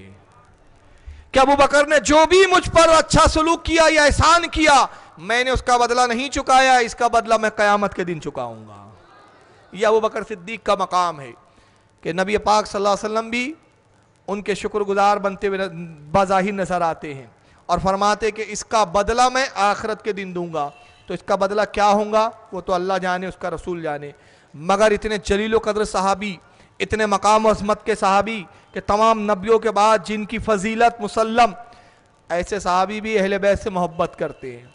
जब इमाम हुसैन छोटे हैं, हज़रत अबू बकर सिद्दीक तख्त खिलाफत पर जलवा अफरोज़ होते हैं। हाल यह है कि इमाम हुसैन छोटे मस्जिद में तशरीफ़ लाते हैं, अबू बकर सिद्दीक इमाम हुसैन को उठाते हैं और अपने साथ मसनद पर बिठा लेते हैं, मिंबर पे बिठाते हैं, मोहब्बत करते हैं, बोसे देते हैं। जब कोई कीमती तोहफा देने का मौका आता है, अबू बकर सिद्दीक पहले हसनैन करीमैन को देते, बाद में अपनी औलादों में तकसीम करते हैं। आप फरमाया करते थे कि ऐ अहले बैत नबुव्वत, बाखुदा तुम्हारा मकाम मेरे अहले बैत से कई गुना ज़्यादा है, मैं तुम पर फिदा हो जाऊं। बड़ी मोहब्बत करते थे। हज़रत उमर रज़ी अल्लाह ताला अन्हु के इतने वाक़यात मिलते हैं मोहब्बत अहले बैत और सुलूक अहले बैत के एक अरसा, एक वक्त हो जाएगा, मगर चंद बातें मैं अर्ज़ करना चाहता हूँ। हज़रत इमाम हुसैन बड़े हो गए हैं, आपकी उम्र बड़ी है, जवानी का आलम है, खिलाफत फ़ारूक आज़म है। जुमे का दिन हज़रत उमर रदियल्लाहु ताला अन्हु मिंबर पे तशरीफ़ फरमाए, जुमे का खुतबा दे रहे हैं। और खुतबे का आप हुक्म मालूम करें पहले उलमा से, तो आपको मालूम होना चाहिए कि खुतबे के दरमियान बात करना भी मना, गुफ्तगू करना मना, बल्कि उलमा फरमाते हैं कि सफ़ों को उंगाल कर भी आना मना। बल्कि अल्लाह के रसूल की सरी हदीस है कि जुमे के दिन जो लोगों की गर्दनों को फलांग कर आगे आता है, उसने अपने जुमे के सवाब को ज़ाय कर दिया। खुतबा जब शुरू हो जाए तो हुक्म यह है कि जहां जगह मिले बैठ जाए। मसाइल की किताबें कहती है, फुक़हा कराम कहते हैं कि अगर मस्जिद में कोई कुआं है और कोई अंदर नाबीना शख्स है, वो कुएं की तरफ जा रहा है, आप देख रहे हैं खुतबा चल रहा है, खतीब खुतबा पढ़ रहा है, इमाम साहब खुतबा दे रहे हैं जुमे का, जुमा हो या ईद का खुतबा हो, और कोई नाबीना है, आप देख रहे हैं कि कुएं में जाएगा गिर जाएगा, तो अगर आपने बैठे बैठे कहा ओ फुला शख्स जरा देखना कुआं है, अरे देखिए गिर जाओगे, किसी भी तरह अपने आवाज निकाली, कुछ कहा, उलमा फरमाते जुमे का सवाब ज़ाय हो गया। आप तो कहेंगे यार वो तो मरने के करीब था बेचारा, मैं तो तब भी जुमा गया। अब हुक्म क्या है? हुक्म यह है कि आप खामोशी से उठिए और उसको पकड़ के रोक लीजिए। खुतबे में बात करना जायज़ नहीं, खुतबे में कोई लघु हरकत जायज़ नहीं। और खतीब के लिए हुक्म है कि खुतबा मुकम्मल होने से पहले दरमियान में कुछ भी हो जाए खुतबा ना छोड़े।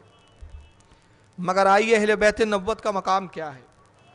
सैयदना फारूक आज़म रदियल्लाहु ताला अन्हु खुतबा दे रहे हैं जुमे का। अभी आप खुतबा पूरा मुकम्मल नहीं कर पाए थे, आधा ही खुतबा था कि उसी वक्त इमाम हुसैन रदियल्लाहु ताला अन्हु मस्जिद में दाखिल होते हैं।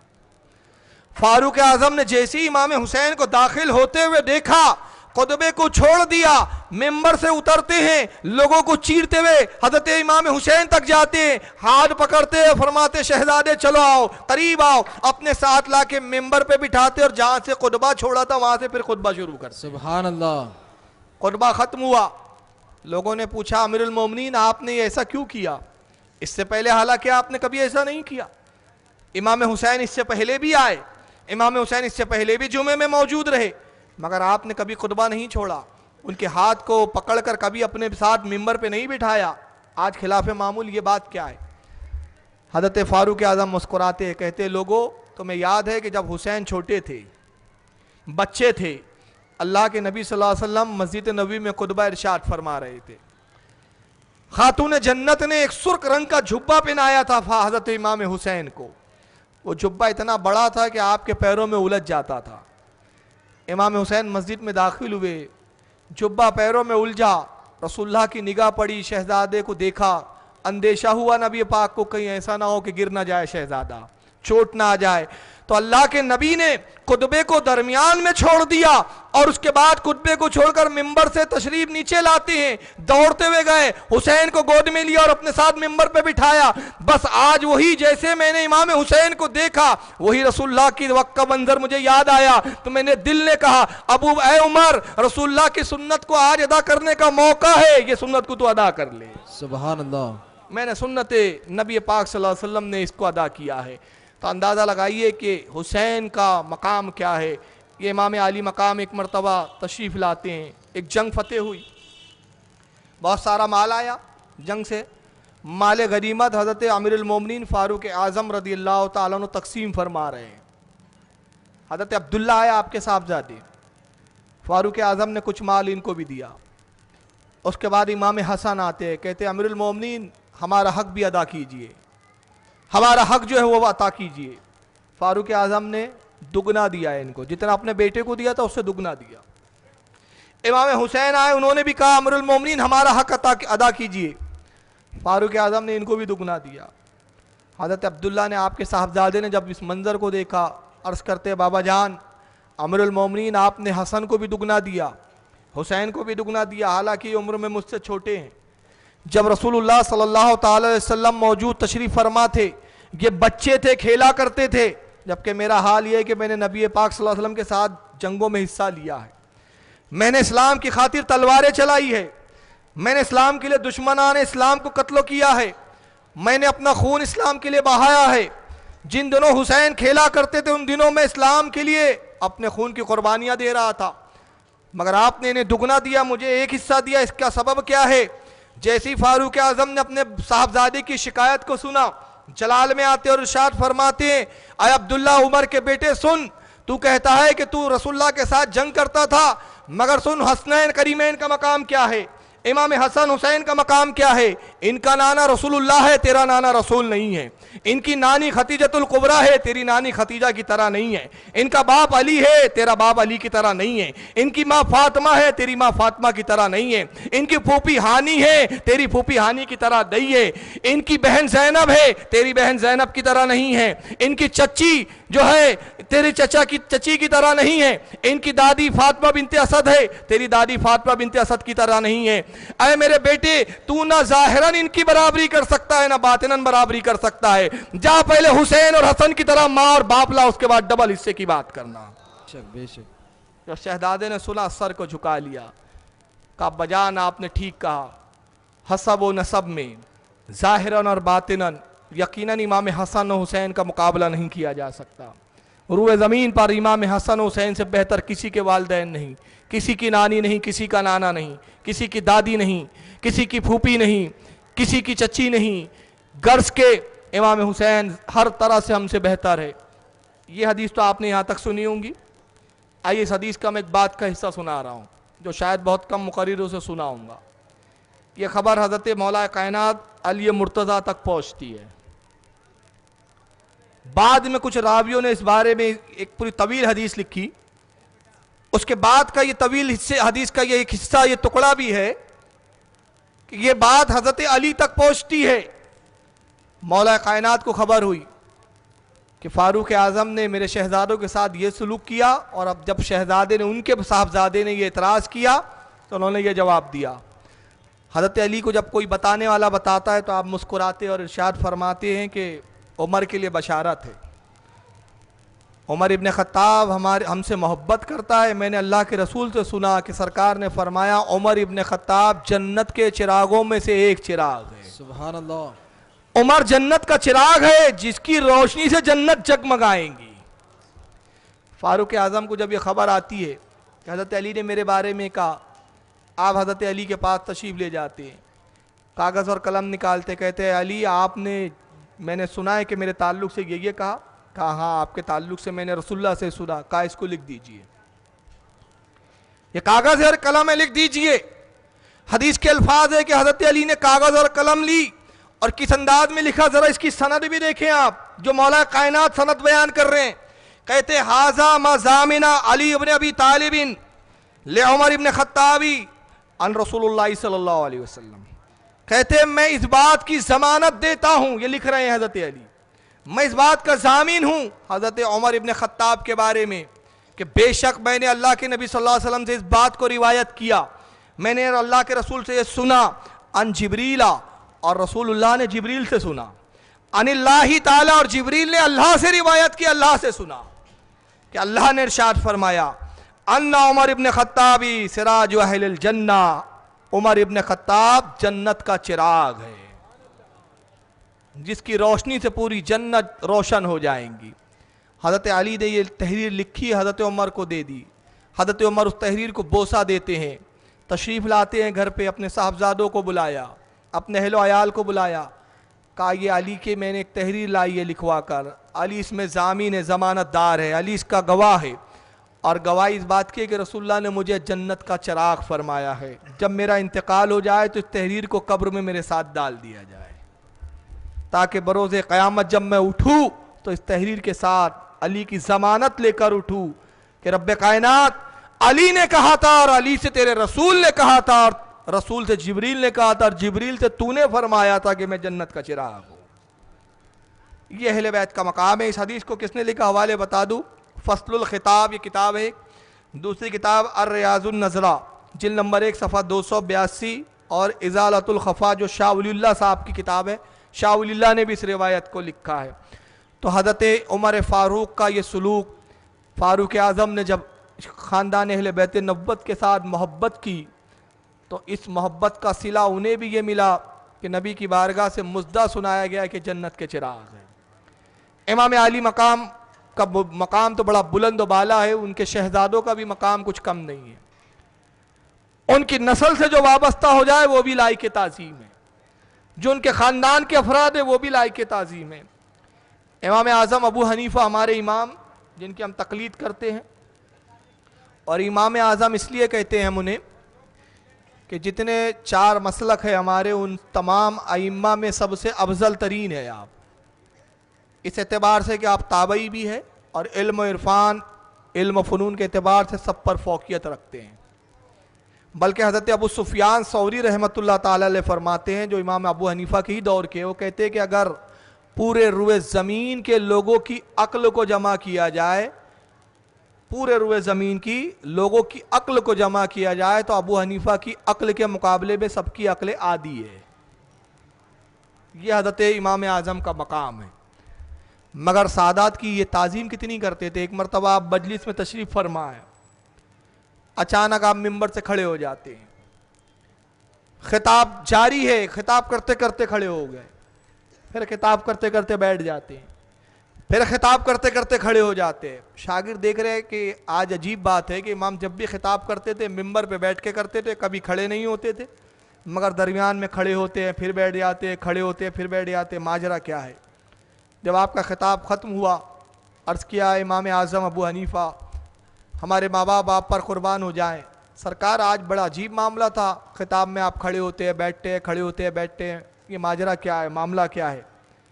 इरशाद फरमाया, तुम नहीं देख रहे थे सामने कुछ बच्चे खेल रहे थे, उनमें एक बच्चा सादात घराने का था, सैयद घराने का था, वो गेंद को उछालता और खड़ा होता तो मैं भी उसके एहतराम में खड़ा हो जाता। जब वो गेंद जमीन पर आती, वो गेंद पकड़ने के लिए नीचे बैठता तो मैं भी नीचे बैठ जाता, इसलिए कि मुझे हया आती कि वो बैठा है और मैं खड़ा ना हो जाऊं उसकी तालीम। तो जब बैठता तो मैं खड़ा हो जाता। तो गर्ज के वो सादात का एहतराम, जबकि वो शहजादा था, तो अंदाजा लगाइए कि इमाम अली मकाम अगर इमाम हुसैन और इमाम हसन को पाते तो कितना एहतराम करते। इमाम शाफी रहमतुल्लाह ताला अलैह तो मोहब्बत अहले बैत में इतने शर्फार थे, उनके तो मोहब्बत अहले बैत के इतने मुतअद्दिद वाक़यात है। सिर्फ मैं एक शेर सुना रहा हूँ क्योंकि वक्त हो रहा है और बातें मुझे आगे कर बढ़ानी है। इमाम शाफी इतनी मोहब्बत करते थे अहले बैत से कि लोगों ने उन पर शिया होने का इल्ज़ाम लगा दिया। लोग यहाँ तक कहने लगे माज़ अल्लाह कि इमाम शाफी शिया हो गए। तो उन्होंने एक कसीदा लिखा, उसका एक शेर है, कहते हैं इनकाना रिफ्दन हुब्ब आले मुहम्मदिन, कहते हैं लोगों जब मैं मोहब्बत आले मोहम्मद में मुलव्विस हूं, उसमें डूबा हुआ हूं, तो मुझे राफदी कहा जाता है, शिया कहा जाता है। मैं मोहब्बत अहले बैत की बिना पर तुम मुझे राफदी कहते हो। फल यशहदिस सकलानी इन्नी रवाफिद, गवाह हो जाओ अगर मोहब्बत अहले बैत का नाम शिया और राफदियत होना है तो मैं ऐलान करता हूं कि भी मैं बहुत बड़ा राफदी हूं। अब यहां मैं रुक के कहना चाहता हूं, तो क्या माज़अल्लाह ये कहने से और राफदी हो गए, शिया हो गए? नहीं, उन्होंने यहां कैद लगाई है, अगर मोहब्बत अहले बैत का नाम शियात है तो मैं ऐलान करता हूं कि मैं शिया राफदी हूं। मतलब यह हुआ कि वो शिया तो नहीं हुए, लेकिन चूंकि उस वक्त ये कहा जाता था कि भाई शिया ही इस तरह की मोहब्बत करते हैं, दर हकीकत देखा जाए हकीकत की रोशनी में तो शिया उनसे हकीकी मोहब्बत ही नहीं करते। ये एक मुस्तकिल टॉपिक है, लेकिन मैं उसको अभी छेड़ना नहीं चाह रहा। यहाँ कैद के साथ है, और कैद के साथ ये बताया जा रहा है कि जैसे आला हज़रत ने एक शेर का मैं बता दूं, आने ही दो या डुबो दो अब तो तुम्हारी जानिब, लंगर कश्ती तुम्ही पे छोड़ी लंगर उठा दिए। सरकार की बारगाह में अर्ज करते हैं कि अल्लाह के रसूल अब या तो आप अपनी तरफ आने दीजिए या डुबो दीजिए, कश्ती तो अब आपके हवाले हमने कर दी, लंगर उठा दिए। इसका क्या मतलब था कि माज़अल्लाह आला हज़रत को यकीन नहीं था कि रसूलुल्लाह बचा नहीं सकते, यकीन कामिल था कि रसूल बचाएंगे, मगर ये इंतहाई दर्जा मोहब्बत है कि रसूलुल्लाह मैंने अपना सब कुछ अब आप पे छोड़ दिया है, और आपकी शान करीमी यही है कि आप बतौर इनायत इनाम ही अता फरमाएंगे, हलाकत अता नहीं फरमाएंगे। तो अब इसकी तफसीलात के लिए बहुत लंबी वक्त हो जाएगा, बड़ा वक्त की किल्लत है।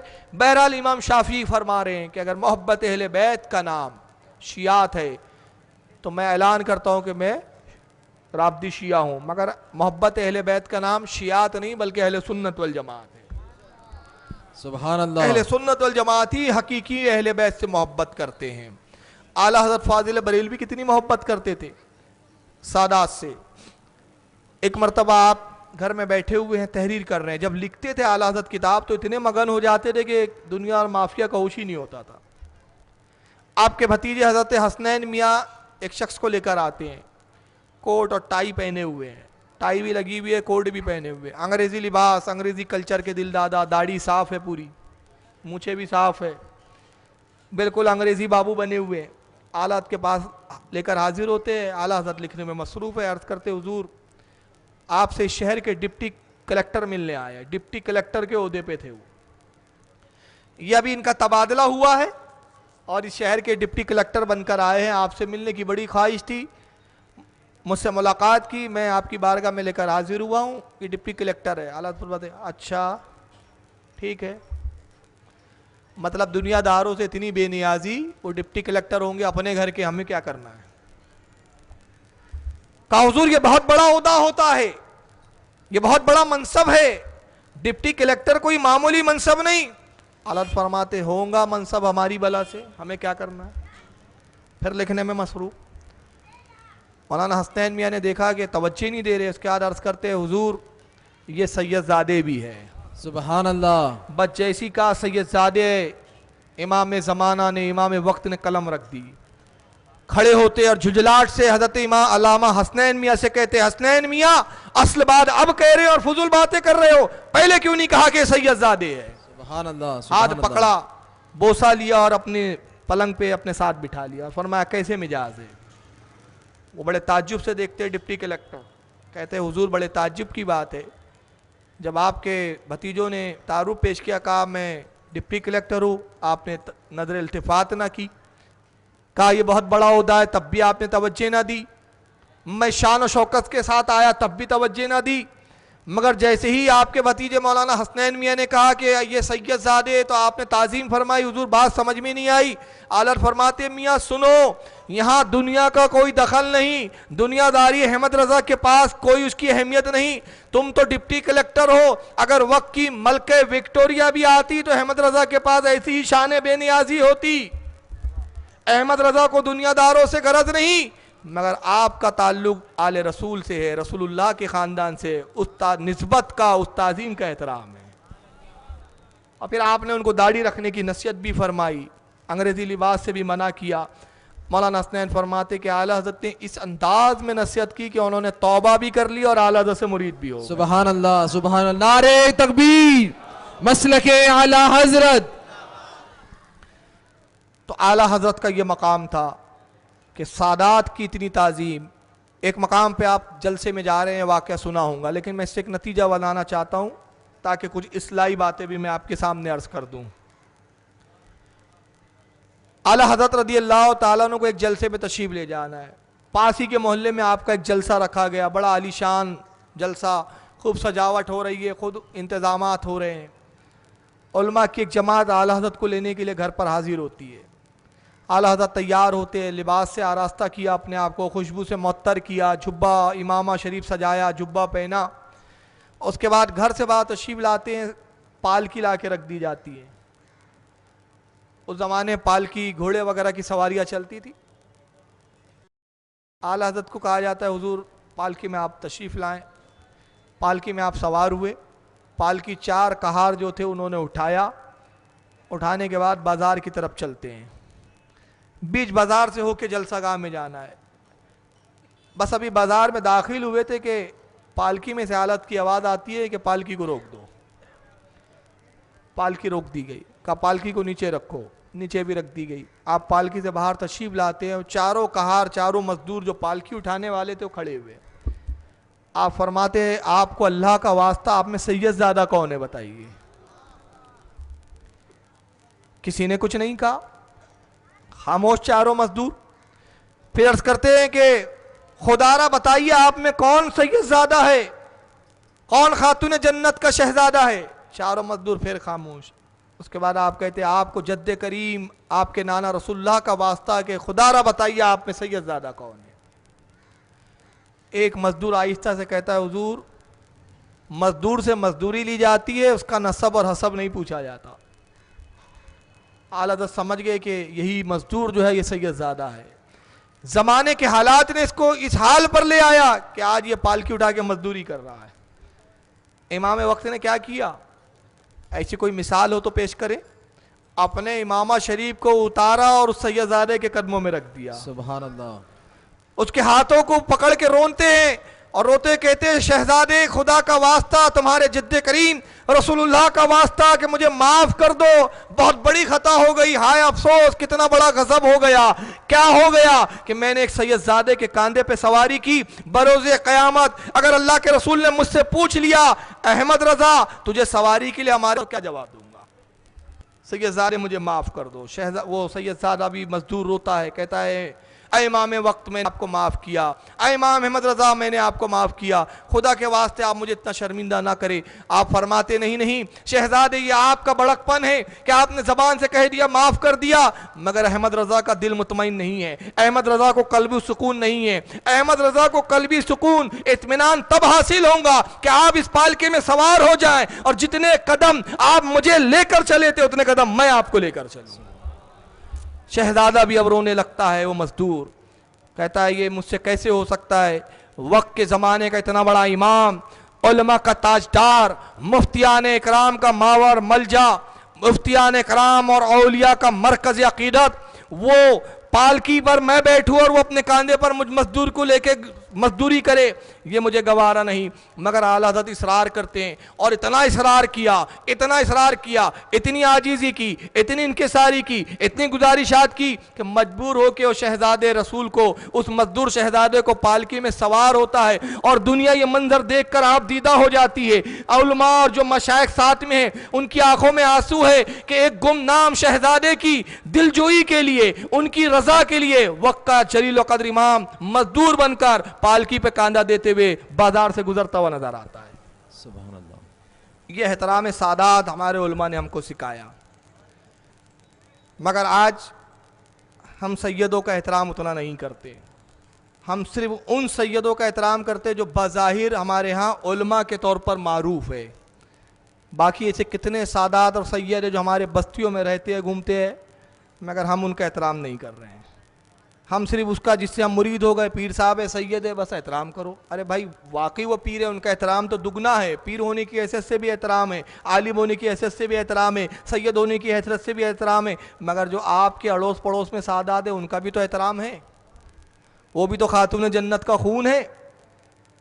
और उमूमन एक बहुत बड़ी बुरी बीमारी हमारे यहाँ जो राइज हो गई है, और ये इतना नाजुक मसला है, मैं 2 मसले यहाँ मैं बताऊँगा, उसको आप गौर से सुने और सुनने के बाद इस पर अमल करने की कोशिश करें, बल्कि अपनी ज़िंदगी का हिस्सा बना ले। पहली ये कि जो शख्स कहता है मैं सैयद हूँ, शरीयत ने हम पर लाजिम नहीं किया कि हम उससे पूछे कि अपना नसब नामा साबित कर, अपना सजरा ला, हमें हक नहीं है।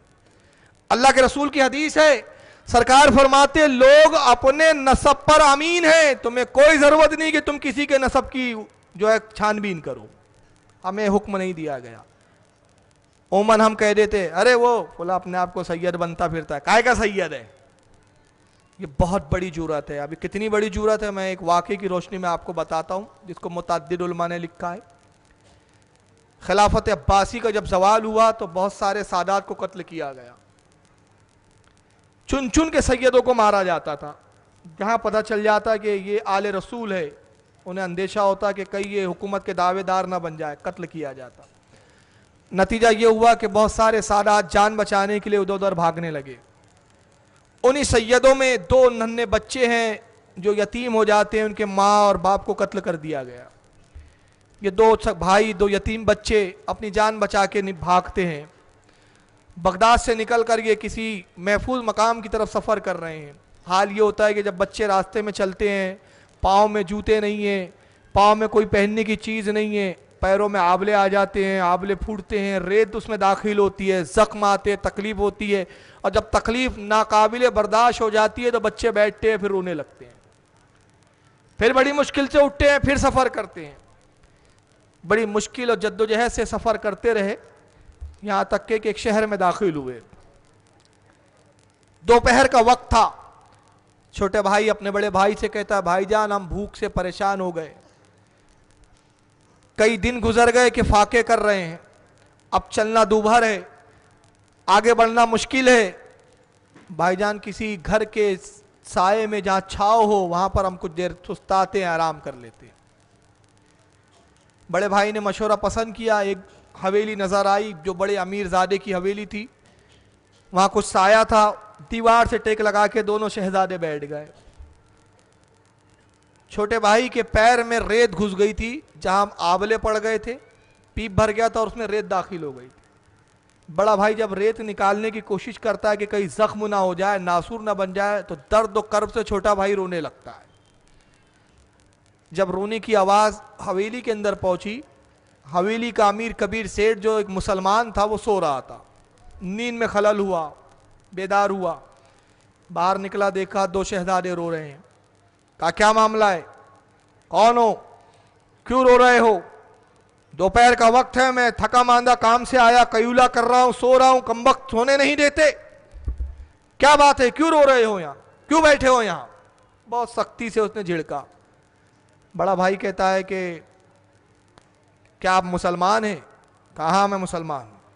कहा मुसलमान है तो सुनिए, हम आपके नबी करीम सल्लल्लाहु अलैहि वसल्लम के ख़ानदान से है, हम सादात है, हमारे माँ बाप को कत्ल कर दिया गया, हम यतीम हो गए, हम किसी महफूज मकाम की तरफ सफ़र कर रहे हैं कि किसी महफूज मकाम पर जाएं कि ऐसा ना हो कि हमें भी जालिम कत्ल कर दे।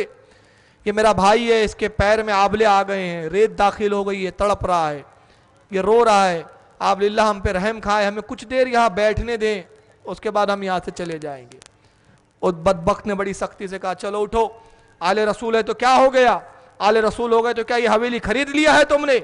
उठो यहाँ से, बहुत आते हैं ऐसे लोग, अपने आप को सैयद कहते हैं, अपने आप के आले रसूल बताते हैं ताकि लोग उनका एहतराम करें, चलो भागो, काहे के सैयद हो? उन्होंने कहा आप यकीन कीजिए, अल्लाह की कसम खा के हम कहते हैं हम रसूलुल्लाह के खानदान से। कहा अच्छा खानदान से तो बताओ तुम्हारा सजरा कहाँ है, सनद है तुम्हारे पास इसकी, कोई सबूत है तुम्हारे पास कि तुम आले रसूल हो? बच्चों ने सुना तो खामोश हो गए। अब कहाँ से स्कूल आके सनद देते, कौन सा सजरा इसको पेश करते? दोनों बच्चे उठते हैं, बड़ी मुश्किल से उठना होता है। छोटे भाई से उठना नहीं हुआ, बड़े भाई ने उसको कांधे पे लिया और खुद भी दर्द से परेशान है, उसी दर्द और कर्ब के साथ वहाँ से धीरे धीरे आहिस्ता आहिस्ता मायूसी के आलम में निकलते हैं। कुछ दूर जाने के बाद एक यहूदी की हवेली नज़र आती है, वहाँ भी कुछ साया था, सूरज हवेली के पीछे छुपा हुआ था, उस साये में ये लोग बैठ गए। छोटे भाई ने दर्द की वजह से फिर रोना शुरू किया। मामला यहाँ भी था कि वो यहूदी सो रहा था, आवाज़ कान में पहुंची, नींद में खलल वाक़ हुआ। यहूदी बाहर आता है, आने के बाद देखा कि दो बच्चे बैठे हैं, रो रहे हैं। यहूदी पूछता है बच्चों क्यों रो रहे हो, मेरी नींद में क्यों खलल वाक़ किया तुमने? बच्चों ने कहा कि हम नबी करीम सल्लल्लाहु अलैहि वसल्लम के ख़ानदान से है, हमारे साथ बहुत बड़ा सलूक हुआ, एक बड़ा अजीम हादसा हमारे साथ रूनुमा हुआ, हमारे वालिदैन माँ बाप कत्ल कर दिए गए, हम यतीम बच्चे हैं, हमारा कोई ठिकाना नहीं, हम कुछ देर बैठेंगे चले जाएंगे। यहूदी ने कहा अच्छा तुम यतीम हो, ठीक है बैठो, कोई हर्ज नहीं, लेकिन रोना मत ताकि मेरी नींद में खलल ना हो, बैठना चाहो तो बैठो लेकिन रोना मत। तब ये यहूदी की बीवी आती है, बच्चों पे निगाह पड़ी, इत्तेफाक से यहूदी को औलाद नहीं थी, शादी को एक अरसा हो गया था। औरतें बड़ी रहमदिल और बड़ी नर्म मिजाज होती है, बच्चों पे जैसी नज़र पड़ी, हसीन और जमील शहजादे नज़र आए, शोहर से कहती ज़रा सुनो मैं एक बात कहना चाहती हूँ, ज़रा अंदर तो आओ। कमरे में ले जाती है, कहा कि मैंने बहुत कुछ सुन लिया है, ये बच्चे कहते हैं कि हम यतीम हैं, हमारे माँ बाप नहीं, वैसे भी हमें अल्लाह ने औलाद नहीं दी, क्यों ना हम इन बच्चों को गोद ले लें और अपना बेटा बना लें। देखो कितने हसीन और जमील बच्चे हैं, अगर हमें अपनी औलाद भी होती तो ऐसी हसीन औलाद ना होती, इनके हुस्न जमाल पे तो मैं फरेफ्ता हो गई हूँ। और कितनी बड़ी बात है कि ये इनके नबी मोहम्मद सल्लल्लाहु अलैहि वसल्लम की औलाद से इनका नसब भी बड़ा आला है, ख़ानदान भी बड़ा ऊंचा है, क्यों ना हम इनको गोद ले ले। शोहर को इसरार किया, शोहर राज़ी हो गया, उन्होंने बच्चों को उठाया, घर में बुलवाया, घर ले जाने के बाद गुस्ल करवाया, नए कपड़े यहूदी लाता है बाज़ार से और बच्चों को देता है, नए कपड़ों से बच्चों को आरास्ता किया, उनके ज़ख्मों पर मरहम वगैरह लगवाया, उसने दवाइयाँ लगाई, फिर अच्छा और बेहतरीन खाना तैयार करवा के अपने गुलाम और कनीज़ों को कहता है कि आज से मेरी औलाद है, इनका हुक्म भी तुम मानना जैसे मेरा हुक्म मानते हो, जाओ बेहतरीन खाने और पकवान तैयार किए जाए। खाने लगा दिए गए, बच्चों को कहता है बच्चों खाओ, और अब आज से तुम्हें कहीं जाने की ज़रूरत नहीं, आज से घर तुम्हारा ही घर है। बड़ा अच्छा सलूक किया बच्चों के साथ। जब बच्चे खाना खा चुके तो बच्चों की ज़बान से एक दुआ निकलती है, रब्बे कायनात अगरचे ये यहूदी है मगर इसने तेरे नबी की आल के साथ बड़ा अच्छा सुलूक किया, परवरदिगार इसको ईमान की दौलत भी अता फरमा। सुभान अल्लाह, सुभान अल्लाह। बच्चों की दुआ बारगाह इलाही में कबूल हुई। रात होती है, यहूदी ख्वाब देखता है, और ख्वाब क्या देखता है कि रसूलुल्लाह सल्लल्लाहु अलैहि वसल्लम तशरीफ फरमा है, सुभान और वो अल्लाह। मुसलमान भी एक ख्वाब देखता है। अब उसको ख्वाब क्या नजर आता है? कयामत का हौलनाकी का मंजर है। लोग अपने अपने हिसाब किताब में मशगूल है, लोग अपने हिसाब किताब दे रहे हैं, लोग रसूलुल्लाह को शफात के लिए तलाश कर रहे हैं। मंजर देखता है वो मुसलमान भी कि उसमें मैं भी हूँ, और मैं जाता हूँ और रसूलुल्लाह की खिदमत में हाजिर होता है और अर्ज करता है, या रसूलुल्लाह मैं आपका उम्मती हूँ, मेरी शफात कीजिए, मैं गुनाहगार हूँ, आका शफात की उम्मीद में आपकी बारगाह में हाजिर हुआ हूँ। अल्लाह के नबी अपनी शफात अता फरमा दीजिए, मुझ गुनाहगारों को बख्शवा दीजिए। नबी पाक इरशाद फरमाते हैं, अय मुसलमान तेरा नाम क्या है? कहा फुला इब्ने फुला। कहा क्या तू मेरा उम्मती है? कहा या रसूलुल्लाह मैं आपका उम्मती हूँ। सरकार फरमाते इसका सबूत क्या है? कोई सनद है तेरे पास कि तू मुसलमान है? कोई प्रूफ है तेरे पास? कोई सबूत है? कहता है या रसूलुल्लाह मैं आपका कलमा पढ़ता था, मैं जबान से कहा करता था कि आप मेरे रसूल है और मेरे आका है। कहा बदबख्त सुन, तू जिस जबान से मुझे अपना नबी मानता था, मेरे शहजादों ने भी तो अपनी जबान से ही कहा था कि वो मेरे शहजादे हैं, मेरे बच्चों ने भी तो कहा था कि वो मेरे औलादे हैं, मगर तूने उनसे सजरा और सनद तलब की। आज बता तेरे पास मुसलमान होने की सनद कौन सी है? जा, मैं तेरी शफात नहीं करूंगा, तू शफात से महरूम कर दिया गया है। ये रोता है, सर पीटते हुए निकलता है, तभी हड़बड़ा के इसकी नींद खुलती है। यहूदी भी ख्वाब देख रहा है, लेकिन ख्वाब का कुछ मंजर आगे अलग है। ये हड़बड़ाया, बीवी पहलू में थी, उठाया, बेगम उठो, नेक वक्त उठो, मेरा तो सब ईमान अकारात हो गया, मैं उजड़ गया। बीवी ने कहा क्या हुआ? अच्छे खासे गहरी नींद में थे। पूरा ख्वाब का मंजर बयान करता है। बीवी कहती है अफसोस, तुमने उन बच्चों के साथ इतना बुरा सलूक किया, काश तुम अगर औलाद रसूल ना मानते तब भी कुछ अच्छा सलूक करते, तो कुछ उम्मीद थी, मगर अफसोस कि तुमने नवासे रसूल के साथ, शहजादे रसूलों के साथ ये सलूक करके अपनी आखिरत तबाह कर ली। अब इसका एक ही हल है, जाओ उन बच्चों को तलाश करो, देखो बच्चे कहाँ हैं, और जब वो मिल जाए तो उनसे माफ़ी भी तलब करना, उनसे माफ़ी तब मांगना, और हो सके तो पूरी जद्दोजहद और कोशिश करके उनको अपने घर लाना ताकि हम उनके साथ अच्छा सलूक करें। ये तलाश में निकलता है, घोड़े पे सवार हुआ, पूरा शहर घूमता है, मगर बच्चे तो यहूदी के घर में थे, इसको कहाँ मिलते। दोपहर तक ये ढूंढता रहा बच्चों को, कभी बाजारों में, कभी मोहल्ले की गलियों में उन बच्चों को तलाश कर रहा है, बच्चे नहीं मिलते। जब दोपहर के बाद धूप तेज हो गई, थका मांदा घर की तरफ आता है तो एक मंजर देखता है, और मंजर यह है कि यहूदी के यहाँ भीड़ लगी हुई है, एक जम्मे गफीर है, एक लकड़े की और बल्लियों की मचान बनी हुई है, उस मचान के ऊपर यहूदी भी बैठा और वो दो शहजादे भी बैठे हुए नजर आते हैं। ये दौड़ता हुआ करीब पहुंचा, देखा मंजर ये था कि वहां साइलों और मांगने वालों की एक लंबी कतारें हैं, सोने और चांदी के अंबार है, सिक्कों के अंबार है। वो यहूदी बड़े बड़े हंडे जिसमें सोने और चांदी के सिक्के उठा उठा के वो बच्चे और वो शहजादों को देता है, और रसूलुल्लाह की वह अहले बैत के शहजादे अपनी नन्ही नन्ही मुट्ठियों से वो दरमो दीनार उठाते हैं और साइल और फकीरों को खैरात करते हैं। सुभान अल्लाह। ये करीब पहुंचा, कहता है यहूदी तू हमारे मजहब का नहीं, ये हमारे मजहब के बच्चे हैं, ये इस्लाम के मानने वाले हैं, ये हमारे नबी के शहजादे हैं, तुझे क्या हक है कि तू इन बच्चों को अपने पास रख, ला इन बच्चों को मेरे हवाले कर, इन बच्चों को मुझे दे, मैं सुबह से इन्हें तलाश कर रहा हूं।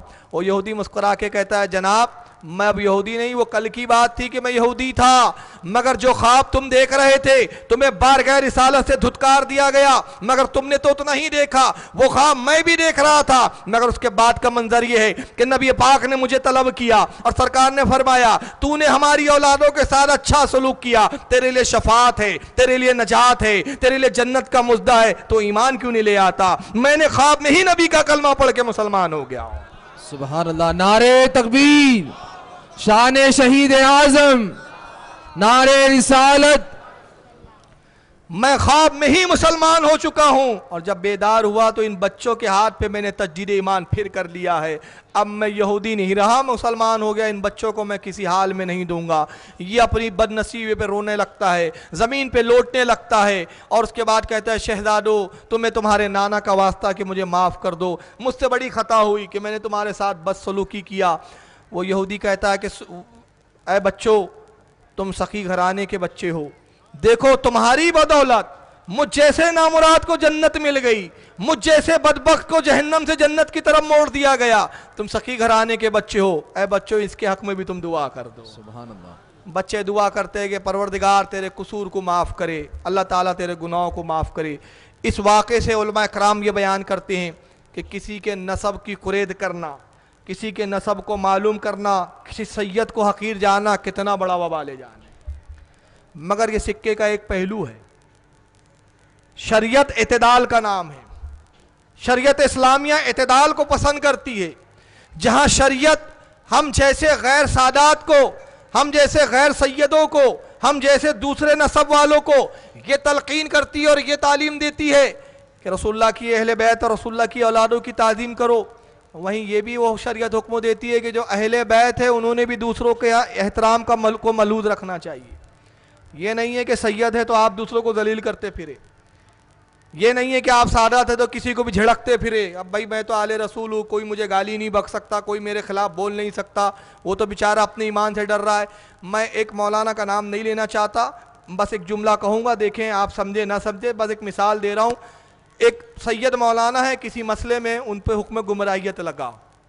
नागपुर में उनसे मेरी मुलाकात हुई, मैंने उनसे 2 घंटे गुफ्तगू किया कि हज़रत उलमा इकराम ने जब आप पे हुक्म गुमराहियत लगाया तो आप तौबा क्यों नहीं कर लेते।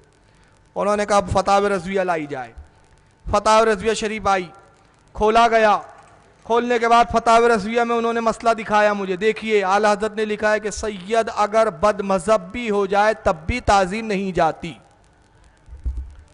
ये इख्तलाफी मैटर में छेड़ना नहीं चाहता, सिर्फ मसला समझाना है। आप सोचे नहीं कि कोस मौलाना से हुआ क्या हुआ, इसको तमसील समझ ले, हालांकि हकीकी वाक़या है।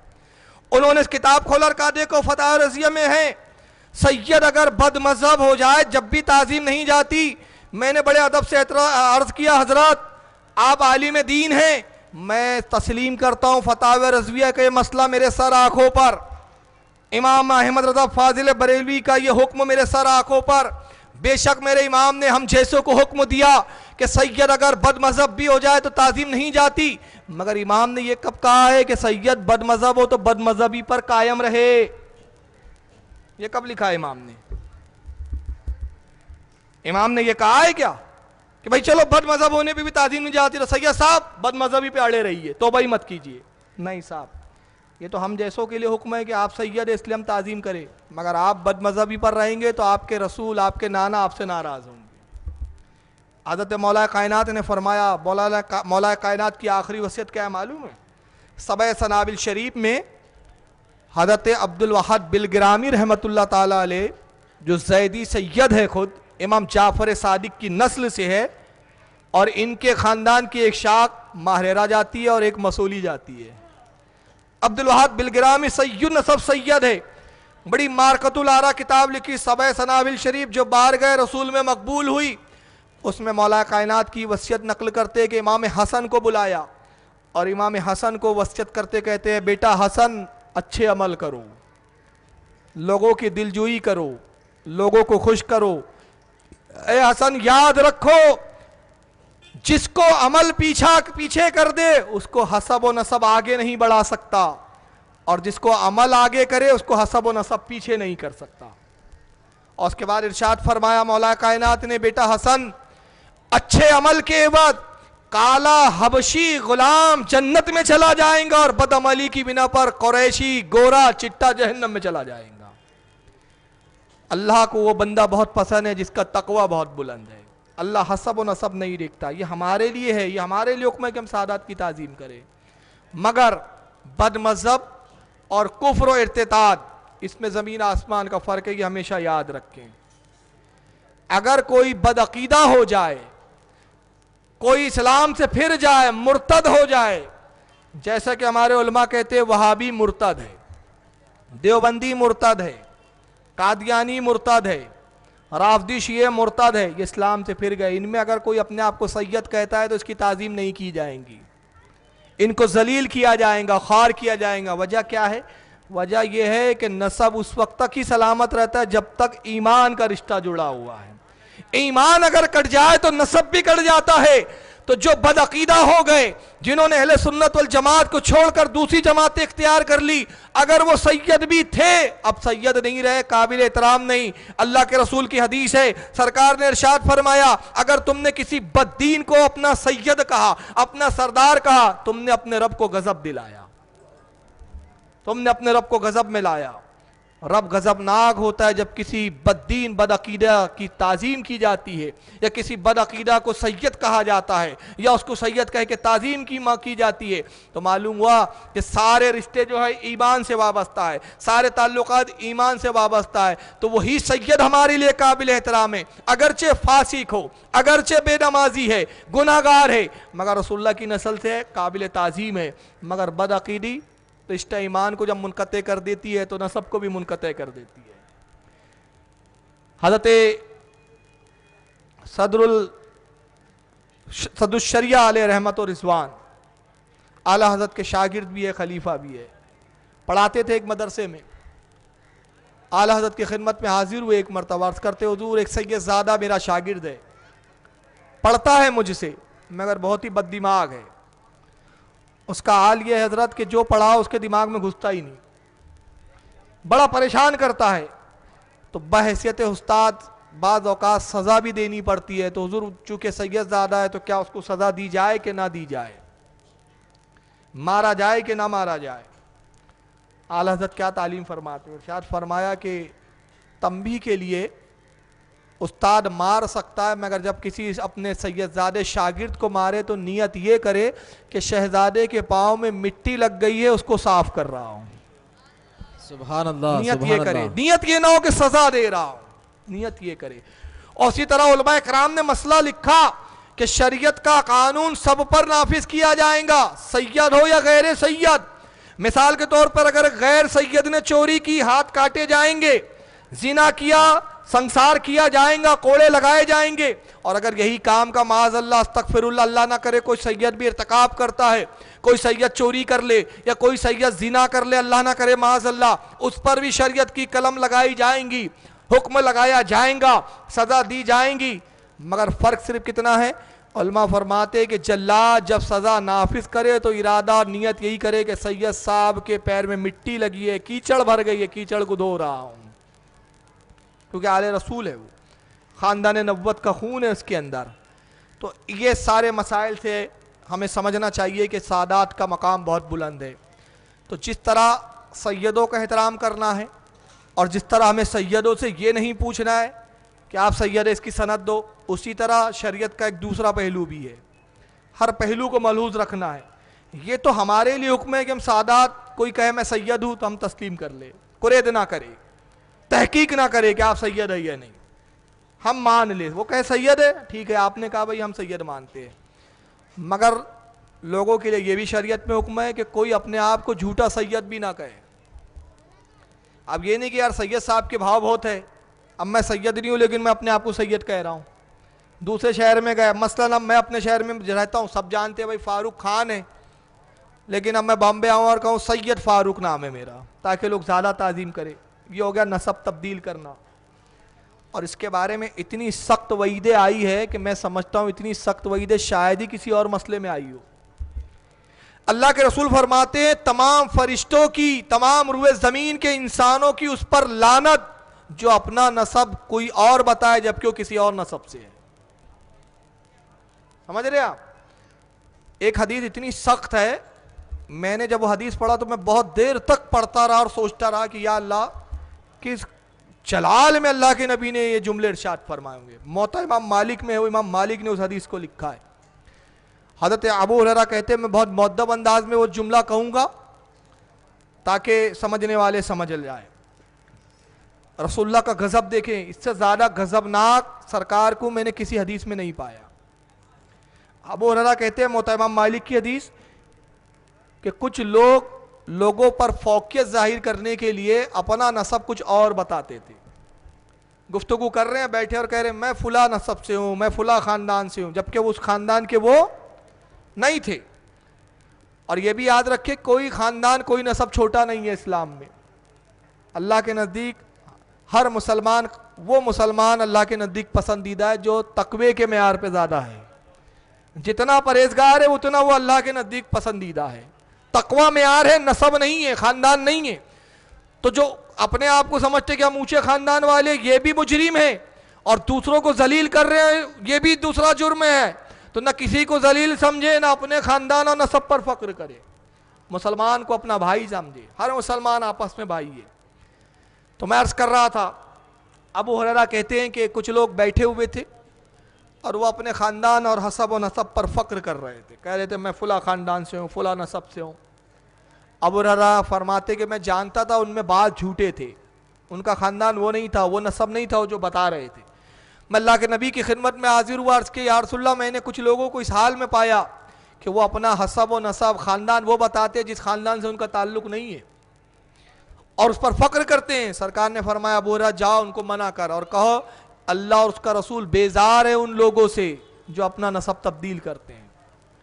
अल्लाह की लानत जो अपना बाप किसी और को बताए, बाप कोई और है असल और बता रहा किसी और को अपना बाप। एक मकाम में फरमाया, जिसने अपने नसब को दूसरा बताया, नसब कुछ है, बाप कोई है, किसी और को बाप बता रहा है, किसी और का नसब मंसूब कर रहा है, तो सरकार फरमाते हैं कि उसने उस चीज़ का इनकार किया जो मुझ पर नाजिल हुई, यानी कुरान अजीम का। और कुरान का इनकार क्या है? कुफ्र है। अबू हुरैरा जा उनको मना कर, कहे अल्लाह रसूल बेजार है इससे। अबू हुरैरा फरमाते मैं गया उनको मना किया, वो खामोश हो गए। मगर कुछ अरसे के बाद वो बैठे थे, फिर वही गुफ्तगू चल रही है, फिर वही बात चल रही है। अरे मेरा तो ख़ानदान ये है, हमारे ख़ानदान में ऐसा होता था, हमारे ख़ानदान की कौन क्या बराबरी करेंगे। अबू हुरैरा कहते मैं फिर रसूलुल्लाह के पास आया, मैंने अर्ज़ किया या रसूलल्लाह, आज वो लोग फिर बैठ के इसी तरह बातें कर रहे हैं। सरकार ने फरमाया जाओ उन्हें सख्ती से मना कर। अबू हुरैरा कहते मैंने फिर सख्ती से मना किया और कहा अल्लाह रसूल बेजार है, रसूलुल्लाह मना करते हैं कि कोई अपने नसब पे फ़ख्र ना करे, अपने को एक दूसरे पे फौकियत ना दो। उन्होंने खामोशी इख्तियार की। तीसरे बार इत्तेफाक से कुछ अरसे के बाद फिर यही गुफ्तगू हो रही है। तीसरा मौका था, अबू हुरैरा फिर गए और फिर शिकायत की, तो रसूलुल्लाह कहते हैं अबू हुरैरा तेरी माँ तुझ पर रोए, तू बार बार उनकी शिकायत लाता है, तू खामोश क्यों नहीं हो जाता, ताकि जब जब तू शिकायतें लाता है अल्लाह रसूल उनसे बेजारी का इजहार करते और वो गुनाह में पड़ते। और फरमाया कि अफसोस उनकी अक्लों पर, क्या वो अल्लाह रसूल पर ईमान नहीं रखते कि उन्हें मना किया जाता है फिर वही हरकत करते हैं। अब इतना सख्त जुमला फरमाया, सुने बहुत मुअद्दब में कह रहा हूं। अल्लाह के नबी फरमाते हैं जा अबू हुरैरा उनसे कहे कि जो अपना नसब तब्दील करे, अपना नसब वो बताए जिस नसब से वो नहीं, तो उसके बाप का उज़्व तनाजुल उसके मुंह में। अंदाजा लगाइए कितना जलाल होगा रसूल। मोता इमाम मालिक की हदीस है ये, इमाम मालिक ने लिखा है सही सनद के साथ। इतने सख्त अंदाज में मैंने अब तक जो मेरा अपना कलील मुताल्ला है उसमें रसूलुल्लाह के इस अंदाज को मैंने तो नहीं पाया कि सरकार ने इतने सख्त जुमले इस्तेमाल फरमाए। तो अंदाजा लगाइए कि जब जो सैयद नहीं है, अगर वो झूठा सैयद बनता है तो वो अपनी आखिरत तबाह कर रहा है। तो जिस तरह हमारे लिए हुक्म कि हम किसी सैयद की नसब की कुरेद ना करें, उसी तरह वो आदमी भी खुद सोचे अगर वो सैयद है तो वाकई अपने आप को सैयद बताए, और नहीं है तो महज लोगों की तवज्जे अपनी तरफ मबजूल करने के लिए, लोगों का एहतराम हासिल करने के लिए अपने आप को झूठा सैयद भी ना कहे, कि ये बहुत बड़ा वबाल है। अल्लाह ताला इससे हमको बचाए। और दूसरा, सादात को घमंड से भी बचना चाहिए। हालांकि मेरी हैसियत नहीं कि मैं सादात को नसीहत करूं, मैं नसीहत नहीं कर रहा हूं, गुजारिश कर रहा हूं कि अगर अल्लाह ने आपको सैयद बनाया है तो आप दूसरों की भी एहतराम कीजिए, और दूसरों का जब आप एहतराम करेंगे, दूसरों को इज्जत से बात करेंगे, तो दूसरे भी आपको इज्जत देंगे। वरना क्या होगा, ये हो सकता है कि आपकी झिड़क से, आपके धुतकारने से हो सकता है सामने वाला आपके सादात होने का लिहाज कर ले, आपको कुछ ना कहे, मगर आपसे बेजार हो जाएगा, आपसे मिलना जुलना छोड़ देगा, आपसे दूरी इख्तियार करेगा। तो ये भी बुरी बात है। सैयद को भी घमंड भी नहीं करना चाहिए। और ये जो जहन बन गया ना, मुझे इससे सख्त इख्तिलाफ है। अक्सर हमारे यहाँ जो एक जुमला बोला जाता है, सैयद बड़े जलाली होते हैं। मैंने कहा काय के जलाली होते, गालियां बक देंगे, किसी को भी धुतकार देंगे, किसी को भी झिड़क देंगे, किसी की भी जलील कर देंगे। सैयद साहब जान दो मत बोलो, बहुत जलाली होते। मैं कहता हूँ ये सब बनावटी बातें। जो सैयद होता है वो जलाली नहीं, बड़ा नर मिजाज होता है, इसलिए कि इमाम हुसैन उनके जद्दे करीम बड़े नर मिजाज थे। सुभान अल्लाह, सुभान अगर अल्लाह। वो नर मिजाज ना होते तो करबला में इतना सब्र ना करते, बेशक जलाल दिखाते। और कसम खुदा की अगर इमाम हुसैन जलाल दिखाते तो एक यजीदी भी नहीं बचता वहां पर। उनसे ज्यादा कौन नर मिजाज होगा, उनसे ज्यादा कौन माफी करने वाला होगा। अरे उनका तो ये हाल था, आप अंदाजा लगाइए, उनके एक शहजादे इमाम जाफर सादिक रदी अल्लाह ताला अन्हु, हमने उनकी कुंडे की फातिया को भी इतना हार्ड बना दिया, सब लगता है कि कुंडे की फातिया नहीं है, एक वबाल है। फातिया नहीं कर रहे, एक वबाल सर पे लिया, घर के कपड़े धुल रहे हैं, चिंदियां तक निकल रही है, घर में लिपाई हो रही है, वो औरत नापाकी की हालत में, एक कमरे में नहीं आना, कुंडे की फातिया है। अरे बाप रे, क्या हो गया भाई, काहे को इतना डरा रहा है। याद रखिए, कुंडे की फातिया में नापाकी की हालत में औरत कुंडे बना भी सकती है, खा भी सकती है, सिर्फ फातिया ना दे, जो उस हालत में कुरान पढ़ने से मना किया गया है, तिलावत कुरान से रोका गया है। सिर्फ कुरान उस हालत में ना छुए ना पढ़े, मगर वो कुंडे की फातिया नहीं दे सकती, लेकिन कुंडे खा भी सकती है और कुंडे के अशिया जो है वो पका भी सकती है। और उसके लिए कोई जरूरी नहीं है कि पूरे घर के एक एक कोने को आप साफ करते बैठे रहें। इमाम जाफर की इससे छवि क्या बनाई सुन्नियों ने, कि ऐसा मालूम होता है इमाम जाफर बड़े जलाली, बड़े साख डंडा लेके खड़े हैं कि जरा सी भी गड़बड़ मेरी फातिया में कि दिया दन करके। ऐसा नहीं है भाई, इतने नर मिजाज थे वो, इतने नर मिजाज, इतने शफीक थे वो रसूलुल्लाह की उम्मत पर। उनका एक साहबजादा था शीरखार, दूध पीता बच्चा। एक कनीज, एक दाई थी जो उसको देखभाल करती थी। आपने कनीज को हुक्म दिया था कि मकान की छत पर ना जाया करो। वजह क्या थी? इसलिए कि उमूमन छत पर बेपर्दगी होती है, छत पर बदनिगाहियां होती है, और कनीज उस जमाने में पर्दा नहीं करती थी। कनीज और आज़ाद औरत, यानी किसी घर की औरत जो कनीज नहीं है, गुलाम नहीं है, आज़ाद औरत है, किसी की बीवी है, और कनीज जो खरीदी गई है, उनमें इम्तियाज ये था कि आज़ाद औरतें पर्दा किया करती थी, कनीज अपने चेहरे खुले रखा करती थी। उनके चेहरे खुले होने से ही समझ में आ जाता था ये कनीज है, ये पहचान थी उस वक्त। तो आपने मना किया कनीजों को कि छत पे ना जाया करो मकान की, इसलिए कि मकान की छतों पे अक्सर औरतों की बद तरफ लोग निगाहें उठाते और माज़अल्लाह बदनिगाहियाँ होती। एक मरतबा इमाम जाफर सादिक किसी काम से बाहर तशरीफ ले गए हुए थे। धूप बहुत तेज़ थी, गर्मी तेज़ थी, छत पे कुछ जगह साया था, बच्चा रो रहा था। कनीज इमाम जाफर के उस बच्चे को लेकर छत पर जाती है ताकि बच्चा कुछ बहल जाए, और छत पर वो बच्चे को बहला रही है, छाँव में खड़े होके, हवा चल रही है। उसी वक्त इमाम जाफर सादिक तशरीफ लाते हैं। कनीज ने छत से देख लिया कि इमाम चले आ रहे हैं, घबरा गई कि अगर इमाम ने देख लिया मैं छत पर हूँ, सख्त नाराज होंगे, डांटेंगे, हो सकता है सजा दे। कनीज घबराहट में उस बच्चे को लेकर सीढ़ी से उतरना चाहती है। कोशिश ये है कि इमाम के घर में दाखिल होने से पहले मैं सीढ़ी से उतर आऊं और कमरे में दाखिल हो जाऊं ताकि इमाम को पता ना चले। मगर अजीब इत्तेफाक था कि इमाम तेजी से कमरे में दाखिल हुए। इमाम अब जाफर सादिक रदी अल्लाह तआला अन्हु का दाखिल होना, कनीज का सीढ़ियों पे कदम रखना, कनीज पर इमाम जाफर की निगाह पड़ी, कनीज की निगाह इमाम जाफर में पड़ी, कपकपी तारी हुई कनीज पर, घबराई, पैर लड़खड़ाया, बच्चा गोद से गिर के जमीन पर आता है और इंतकाल हो जाता है। कनीज भी सीढ़ियों से गिरते हुए जमीन पर आती है। बच्चे को हिलाया डुलाया तो इंतकाल। अब कनीज खौफ से कांप रही है, अब तो मेरा काम हो गया, यकीनन मुझे इमाम तो कत्ल कर देंगे, कि इमाम का बच्चा मेरे हाथ से कत्ल हो गया, शहीद हो गया, माज़अल्लाह शहीद हो गया। इमाम जाफर ने एक निगाह उठाई, आंखों में आंसू थे, शहजादे के इंतकाल का गम था। मगर आप क्या फरमाते हैं? कनीज जा, तू आज़ाद है, आज़ाद है तू। कनीज खौफजदा तो थी, वहाँ से चले गई। तभी पीछे आपके खादिम थे, वो मंजर को देख चुके थे। कहते हैं इमाम मैं आप पर वारी जाऊँ, आपके शहजादे का विसाल हो गया। इसे वक्त तो आदमी गुस्से का इजहार करता है, सजाएं देता है, और आपने उसको आज़ाद कर दिया, बेहतर सुलूक फरमाया। इसका सबब मैं समझ नहीं सका। इमाम फरमाते सुनो, वो जो गिरी उसकी वजह क्या थी? वजह यह थी कि मुझे देखकर उस पर खौफ तारी हुआ, मैंने इसलिए आज़ाद कर दिया कि मुझे अंदेशा हुआ कि क़यामत के दिन रब्बे कायनात मुझसे ये ना पूछ ले, है जाफर सादिक, तूने अपने अंदाज को, अपने तरीके को, अपने आप को इस तरह बना रखा है कि लोग इतने तुझे खौफजदा हो जाते तुझे देखकर। बता, क्या तू अपने आप को क्या समझता था कि लोग देखकर इतने खौफजदा हो जाते थे और उस खौफ के सबब बच्चे गिर जाया करते थे, वो संभल नहीं पाते थे। तो अल्लाह ने मुझसे ये पूछ लिया तो मैं इसका क्या जवाब दूंगा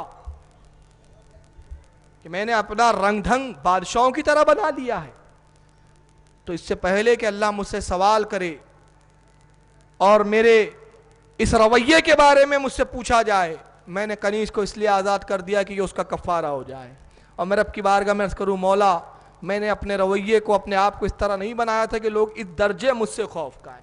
तो ये इमाम जाफ़र का आप यहाँ अंदाज़ा देखें कितने नरम मिजाज थे, जो उनके बच्चे जिसकी वजह से शहीद हो रहा है उसको भी आज़ाद कर दिया। मगर हमने इमामों का तसव्वुर क्या बना लिया, बड़े जलाली।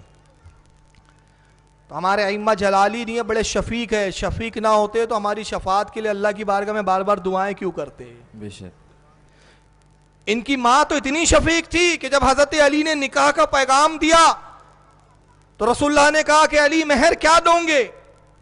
तो अली ने कहा या रसूलल्लाह आप महर जो मुकर्रर करे। कहा मैं 40 मिशकाल 40 अशरफियाँ मुतय्यन करता हूँ। अपनी शहजादी खातून जन्नत के हुजरे में तशरीफ़ लाते हैं, कहते बेटी मैंने अली के साथ तुम्हारे निके का इरादा किया और महर के एवज़ अली 40 मिशकाल रकम देना चाहते हैं, कहो तुम इस महर पर राज़ी हो या नहीं। हज़रत खातून जन्नत कहती है बाबा जान मैं इस महर पर राज़ी नहीं, ये बड़ा मामूली महर है।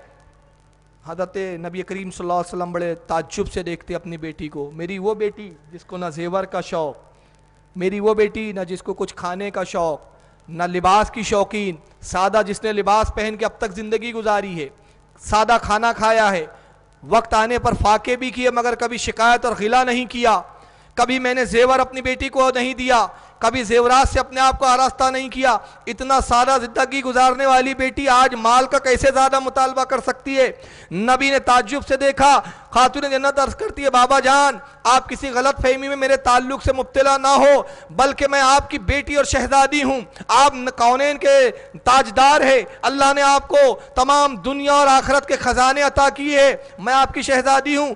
ये महर तो मामूली है। कहा बेटी फिर आप क्या महर चाहती है। अर्ज करती है बाबा जान मैं अपना महर अल्लाह की बारगाह में तलब करती हूँ। सुभान अल्लाह, मेरा महर रब्बे कायनात अता करेगा, मेरा महर अली नहीं देंगे। कहा फातिमा मेरी शहजादी मेरी बेटी जाओ तुम्हारा मामला अल्लाह के सुपुर्द है, अपने महर का मुतालबा अल्लाह से करो, यकीनन अल्लाह अता करेगा। खातून जन्नत आती है, वुजू किया, वुजू करने के बाद 2 रकात पढ़ती है और सजदे में अर्ज करती है मालिक कायनात तू जानता है दिलों के भेदों से वाकिफ है, तू नबी की शहजादी के दिल के भेद को भी जानता है कि मेरा महर क्या होना चाहिए। मौला मुझे वही महर दे जो मेरी ख्वाहिश है। खातून जन्नत के दिल की ख्वाहिश क्या थी। जिब्रील आते हैं, एक तहरीर नबी की खिदमत में पेश करते हैं, अर्ज करते हैं या रसूलल्लाह अल्लाह ने खातून जन्नत जो महर चाहती थी उसको कबूल कर लिया और ये महर भेजा गया है, ये तहरीर भेजी गई है। तहरीर में क्या था कि फातिमा ज़हरा ने जो महर तलब किया रब से वो ये कि नबी पाक की गुनाहगार उम्मतों की शफात। सुभान अल्लाह, सुभान अल्लाह। अल्लाह इसको कबूल करता है। 70,000 ऐसे जहन्नमी जिन पर जहन्नम वाजिब हो चुकी है उनकी आज़ादी खातून जन्नत का महर है। ये इतने शफीक थे कि हमें वक्त ये रसूलुल्लाह के उम्मतियों का ख्याल करते थे। इमाम हुसैन इतने शफीक थे कि पूरा खानदान लुटा दिया।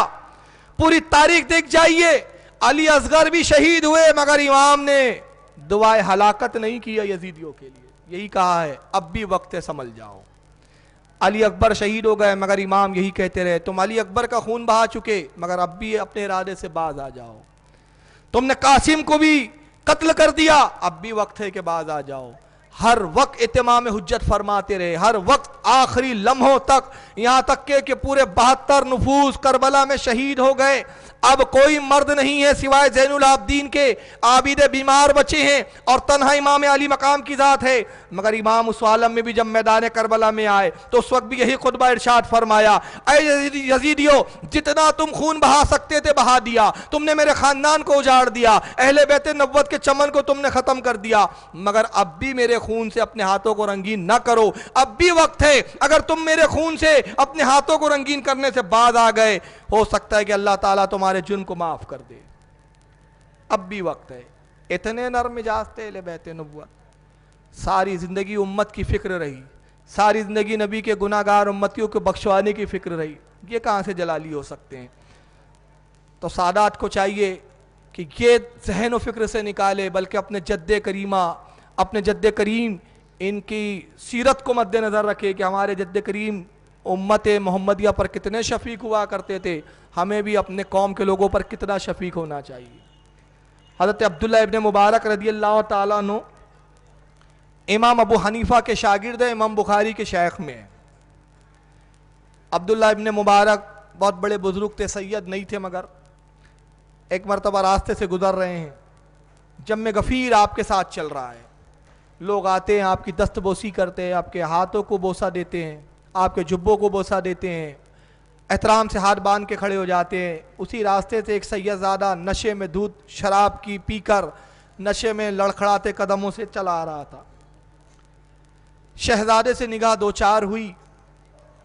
शहजादा जब आया करीब में, शराबी था मगर सैयदज़ादा था, तंस के अंदर अब्दुल्ला इब्न मुबारक से कहता है, अब्दुल्ला, मैं रसूलुल्लाह की ख़ानदान से हूँ, मेरी कोई ताज़ीम नहीं करता, और तू रसूल की ख़ानदान से नहीं है, तेरा नसब मुझसे ऊंचा नहीं, मगर हाल यह है कि तेरी ताज़ीम इतनी की जा रही है कि लोग तेरे हाथ चूम रहे हैं, तेरे जुब्बों को चूमा जा रहा है।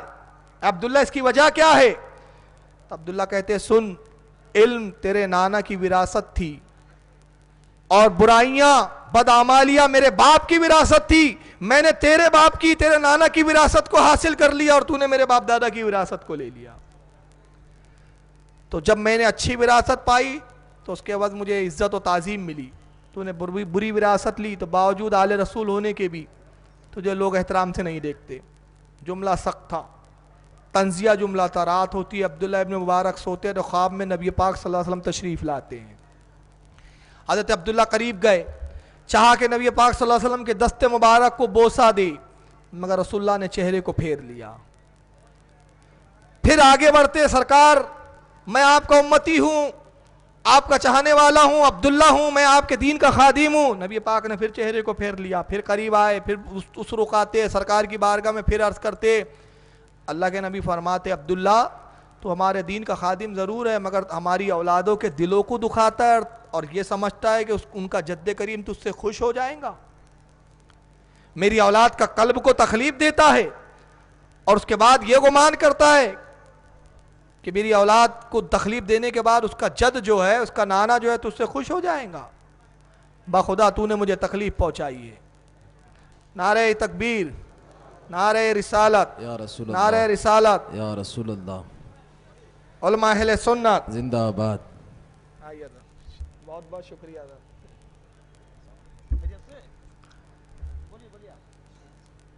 हज़रत अब्दुल्ला अर्ज़ करते, या रसूलल्लाह, मैं तौबा करता हूँ सरकार, हुजूर बताइए आप मुझसे कब राज़ी होंगे, अपनी रज़ा का कोई रास्ता अता फरमाइए। सरकार ने फरमाया, अब्दुल्ला, अगर तूने मेरे शहजादे से माफ़ी ना मांगी तो तेरी मग़फ़िरत मुश्किल है। हज़रत अब्दुल्ला हड़बड़ा के उठे, बेदार हुए और रात ही में शराबी शहजादे को तलाश करने निकलते हैं। ढूंढ रहे हैं, शराब खानों पे देखते हैं मगर शहजादे का पता नहीं, सड़कों पे देखते हैं इस उम्मीद पे कि शराबी उमूमन पड़े होते हैं नशे की हालत में, नज़र नहीं आते। रोने लगते हैं, हाय अफसोस, वो शहजादा ना मिला तो फिर क्या होगा। दीन की इतनी खिदमत एक तरफ और रसूलुल्लाह की हदीसों की रिवायतें एक तरफ, सब मामलात एक तरफ, अब तो आखिरत दाव पे लगी है। शहजादे की माफ़ी पर पूरा अमल का दारो मदार है। ढूंढते तभी देखते हैं कि वो शराबी शहजादा इधर उधर ढूंढ रहा है, कुछ चीज़ तलाश कर रहा है, ढूंढते हुए आ रहा है। अब्दुल्ला की नज़र जैसी पड़ी, हज़रत अब्दुल्ला इब्न मुबारक उसकी तरफ दौड़ते हैं और उसने भी हज़रत अब्दुल्ला को देखा, वो भी दौड़ते हुए आता है। इससे पहले कि हज़रत अब्दुल्ला उसके हाथ को बोसा ले, उससे मुसाफा करे, वो अब्दुल्ला से लिपटता रोते हुए कहता है, आए अब्दुल्ला इब्न मुबारक, आपको रसूलुल्लाह का वास्ता मुझे माफ़ फरमा दीजिए।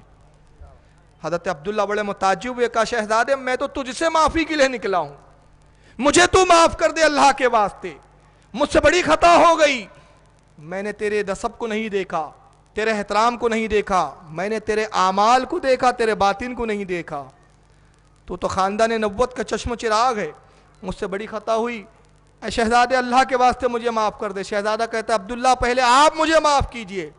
हज़रत अब्दुल्ला फरमाते शहजादे आप पहले माफ़ कीजिए और फिर ये बताइए कि मैं आपको किस बात पे माफ़ करूं, दिल तो मैंने आपका दुखाया है। शहजादा कहता है अब्दुल्ला सुनिए, आपने तो उतना ही ख्वाब देखा, कसम खुदा की वो ख्वाब शुरू से ता इंतहा मैं पूरा देख रहा था। मैंने ख्वाब में ये देखा कि आप रसूलुल्लाह को मना रहे थे, रसूलुल्लाह की दस्तबोसी करना चाह रहे थे, मगर सरकार अपने रुख को फेर रहे थे। उसके बाद रसूलुल्लाह ने कहा जाओ मेरे शहजादे से माफ़ी मांगो, मगर उसके बाद का मंजर जो मैंने देखा वो ये कि मैं रसूलुल्लाह की बारगाह में हाजिर हुआ, मैंने चाहा कि नाना जद्दे करीम के हाथ को बोसा दूं, नबी ने मुझसे भी रुख फेर लिया और इरशाद फरमाया ऐ मेरे साहबजादे तू मेरा खानदान का फर्द कहलाता है और शराब पीता है, गुनाह करता है, अगर तू ये काम ना करता तो आज अब्दुल्ला जैसे को तुझे कहने की गुंजाइश ना होती, जा उस वक्त तक मैं तुझसे राजी ना होऊंगा जब तक तू अब्दुल्ला से माफी नहीं मांगेगा। मेरी भी रसूलुल्लाह की रजा आपकी माफी पर मौकूफ है। दोनों एक दूसरे को माफ़ करते हैं और उसके बाद वो शराबी अब्दुल्ला के हाथ पर वो शहजादा तौबा करता है, रहत करता है कि आज से मैं शराब नहीं पीऊँगा। यानी ये हदीस ये रिवायत हमें क्या तलकीन करती है? तलकीन ये करती है कि सादात को चाहिए कि अपने गैर सादात को, हम जैसों को अपने से छोटा समझ के शफकत करे, और हमें चाहिए कि हम सादात को अपना आका और सरदार समझ के उनसे मोहब्बत करें, उनकी इज्जत करें। इस्लाम बैलेंसिंग का मज़हब है और जब तक ये बैलेंस हमारे बीच नहीं आएगा हमारी कौम तरक्की नहीं कर सकती है। तो इस्लाम ये हमें तालीम देता है। वक्त काफ़ी हो गया है, अल्लाह ताला से दुआ है कि मालिक कायनात हमें सादात की ताज़ीम व एहतराम करने की तौफीक अता फरमाए। कल इंशाअल्लाह प्रोजेक्टर प्रोग्राम होगा, प्रोजेक्टर पे कुछ चीज़ें मैं दिखाऊंगा और यहाँ 2 किताबें आई है हदियतन, एक है गुस्ताख कलम मौलाना सिराजुल कादरी बरहाइची की और एक तमहीद ईमान आला हज़रत फ़ाज़िल बरेलवी रज़ियल्लाहु ताला अन्हु की मारकतुल आरा किताब तमहीद ईमान। यहाँ पर हमारे मौलाना साहब